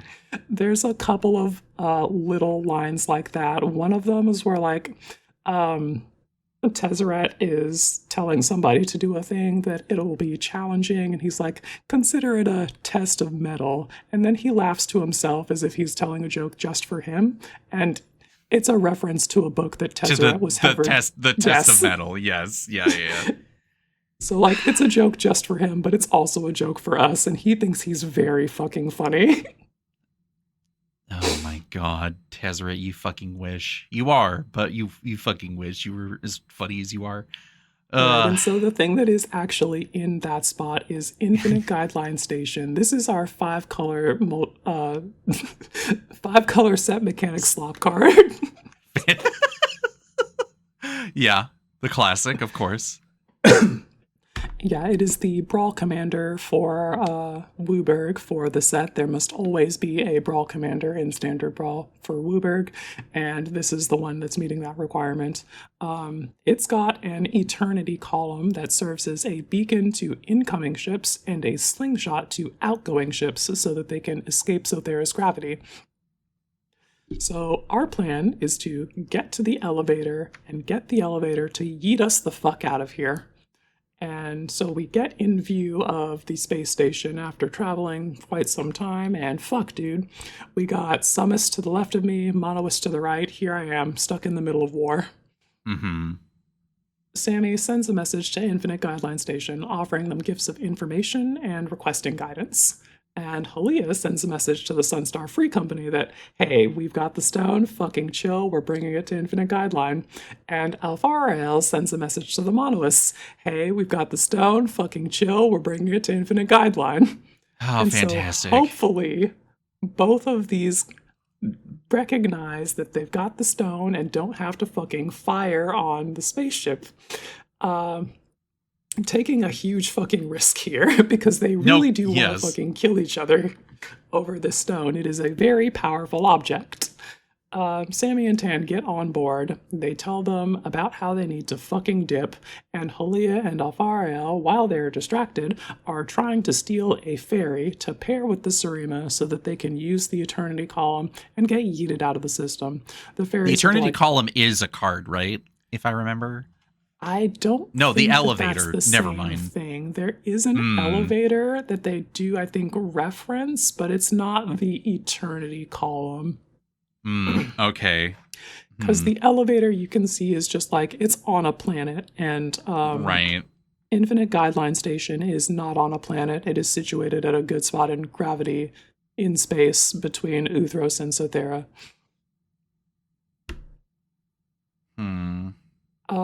So yeah, while we are having this conversation with the authorities on the Infinite Guideline Station, where Sammy's basically just fucking info dumping the whole thing that's happening. Just like, hey, so I've got this object, I told you everything, and we would like to get the fuck out of here. And they give them a document that is like all of the recorded information from the ship's cameras and sensors and all of that shows everything that happened on the mining colony that they went to, the fucking Sunstar Free Company glassing that planet, just like it's got all the evidence. And they're like, all right, look at all that. And then the fucking authorities are like, if I plug this into our systems, it's not going to hack into it and give you control of the ferry so that you can pair that with your ship and escape the system, right? No, what? No, never. Not me. I would never do that. Fucking whoa, busted. Hey. How did that get there? Oh. So they're like, no. But they do still have Halia and Alfarael trying to steal the ferry the hard way. While they're having this very difficult conversation, Eldrazi show up. Bro, what? Huh? The description that they give us here is, it is beautiful. It is a loop. It has no inside or outside. Its mantle is rich with topology, fourfold spear inversions, triply symmetric immersions like knots of ears, crushed spheres. It flushes pale violet, ultraviolet. It speckles the sight. The atmosphere around it twists warp-wise, rushing up and out, a cyclone in wrong dimensions. Beneath was its this mantle, like the inner perspective? Was this the inner perspective of the Eldrazi? No, that's just what the narrator had to say about it. What the fuck? And above the mantle, white shards stand like a henge, like crushed porcelain masks supported by nothing.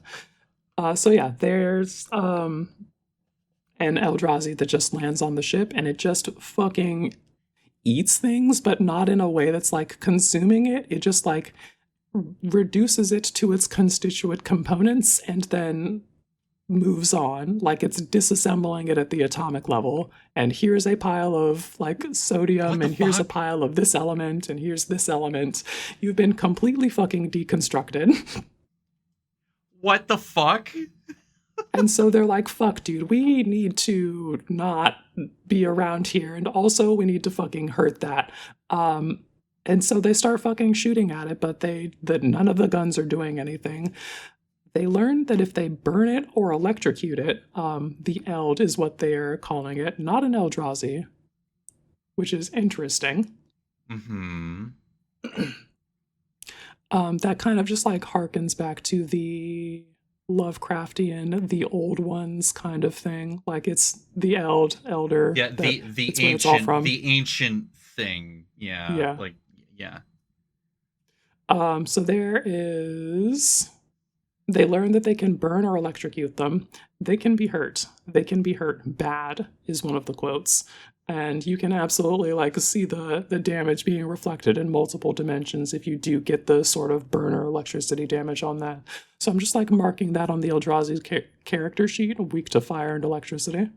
Oh, I guess that does explain the whole Chandra channeling Zendikar thing. So Halia and Alfariel are trying to guess the codes to this door. And Alfariel is like, okay, yeah, the code is like just to the security system when it asks for, hey, do you have the code? He's like, yeah, it's random string of numbers. Because he's just like, well, the end stone is obviously going to tell me the right code, right? Yeah. No, he gets it wrong. So he's like, fuck, dude. Well, we have to go back to the ship and use the end stone so that we can get the right code so that we can get through the door. And while they're having this conversation, before they have any time to make any decisions related to that, Sir Vondum shows up and is like, Halia, it's time to bring you the fuck home. And failing that, ignites Bladiator. All right, cool. Now we're going slasher horror in space.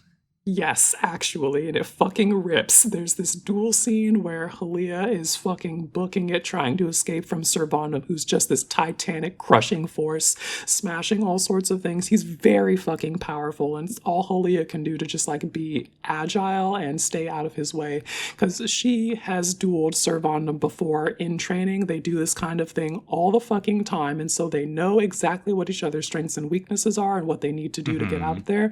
Halia is never going to match this guy toe-to-toe on strength alone, so she needs to be more agile, tire him out, and then go for the kill when he is. And that's exactly what she does here.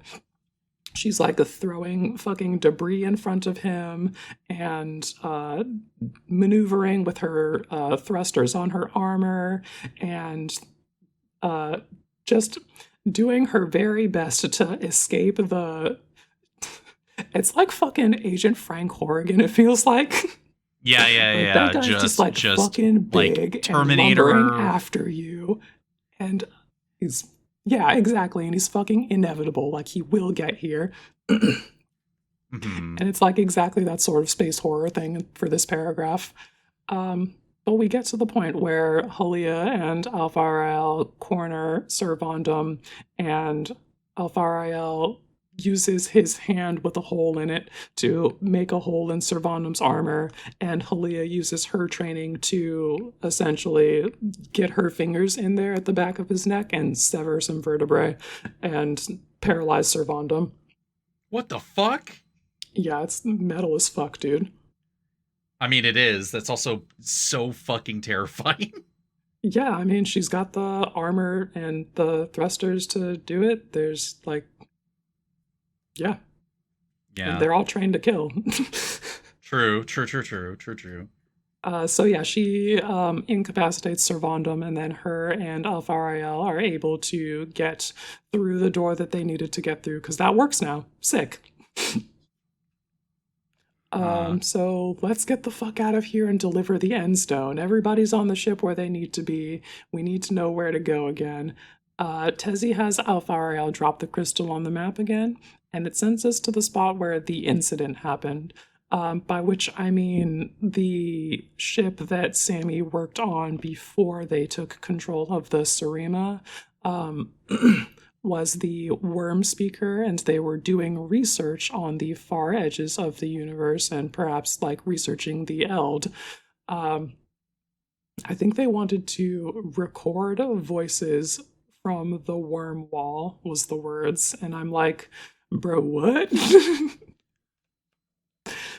So there is more shit out there to be explored in the Edges of Eternity. And we get to the spot where the incident happened. The incident, I guess, is they don't really explain exactly what happened, but it is kind of just like the incident. A very bad thing happened, and now Sammy no longer works on the Worm Speaker, and a large majority of that crew is no longer with us. Okay.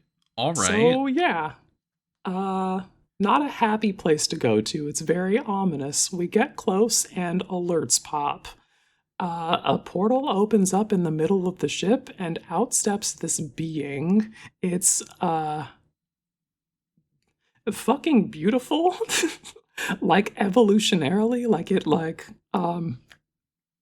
just it is the most perfect and evolved form, and so it is everything that it needs to be. And it talks to them, and they're like, what is this thing, and what are you? And they're like, I am the last thing, and so this comes to me. Huh? The end stone. What?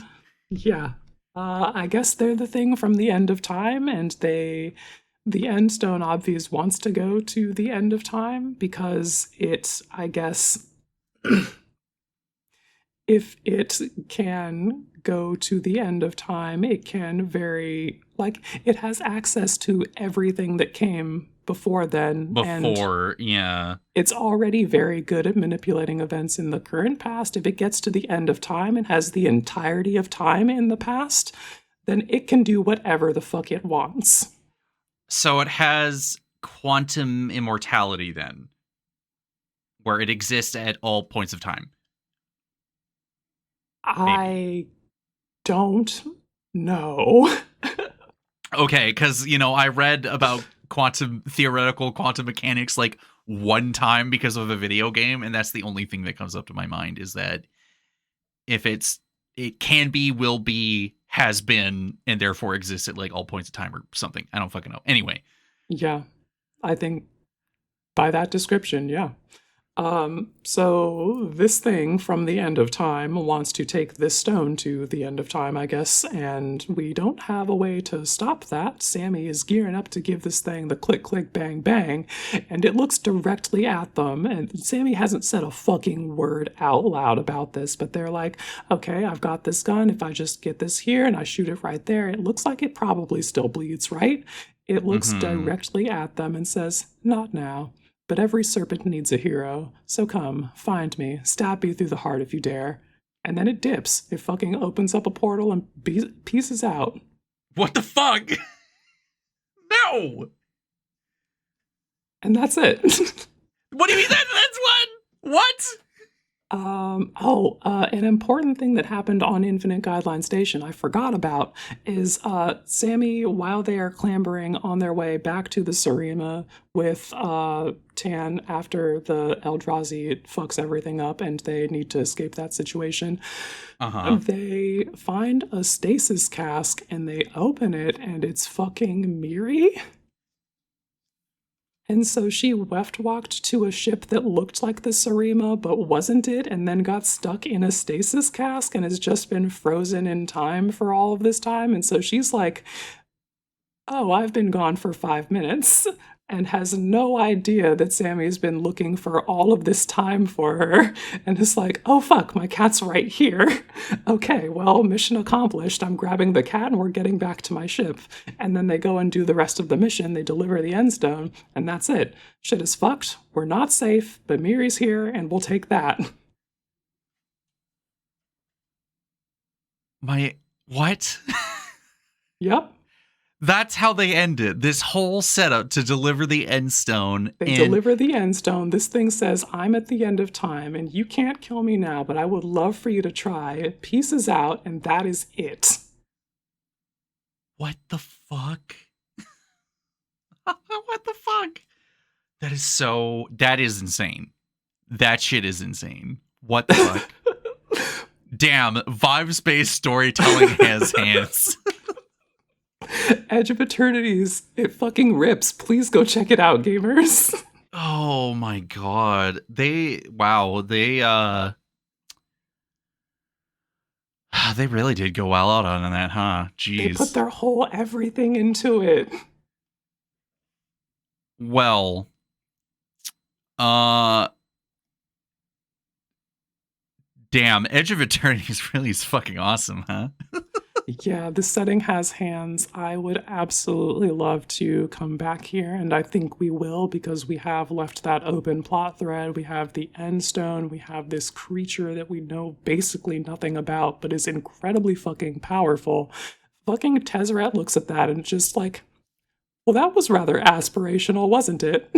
And I'm like, that's the message you took from this, Tessie? Tezzeret, you're looking a little underwhelmed right now. Is there? It's just, how do I get that? I gotta get me one of those. I guess when you've dealt with an egomaniacal, eternal living elder dragon fucking up everything and everyone, that feels like a drop in the pan in terms of I guess reactions. your perspective definitely shifts when you've got fucking Bolus in your rearview mirror.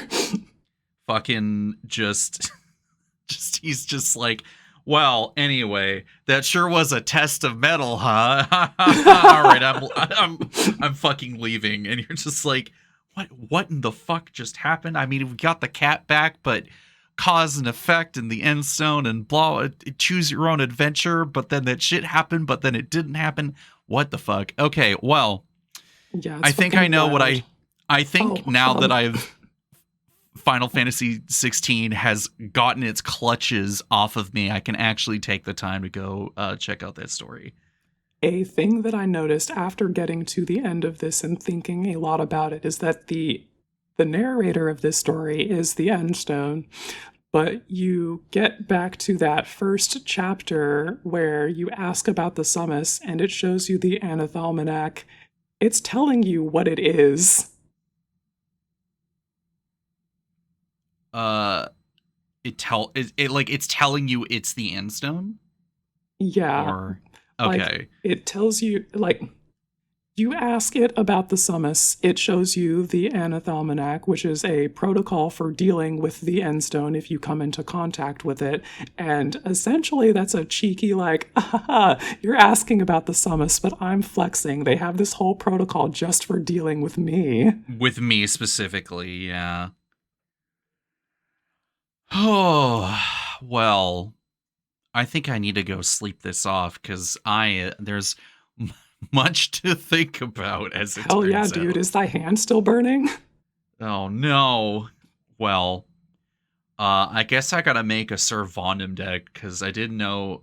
Sorry, Sir Vondim. I didn't recognize your game. I didn't know you could survive having your head being blown the fuck off by a fucking miniature black hole, and then you just walk it off like some weird. There's so much stuff going on here. What the Literally hell? does just walk it off. You can see the hole in his head still. You know, it's like, your body is just like not supposed to do that, and it's just like, It's really not. I know it's fucked up. We should do something about this. Okay, but I feel like I feel like we're just not as freaked out about this as we should be. Holy. All right. Well, Right. that was that was vibes-based storytelling about the Edge of Eternities. I hope you're all as mind blown as I am, because holy shit. Yeah, dude, that shit fucking rips. Do you want to tell the people where they can find us online? Give them some time to think about that and send them on their way. Yeah.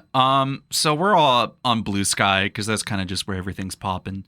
The Bloodrick guy for me, Girl Dick Energy for Quinn, HBVC -MTG for our announcements and everything else.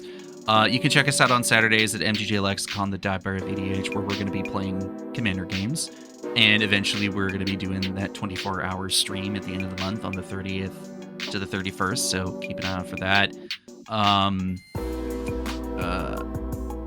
We are... oh my god, my brain. Anyway, we're going to be doing an HBVC live. We're still going to figure out if we're just going to substitute the episode for that week, but I think we can do that in a bonus episode, and then we'll have a guest episode right after that, so you get an extra episode in between there somewhere. Yeah, that's it. I'm going to go dunk my head in under cold water or something. I don't know.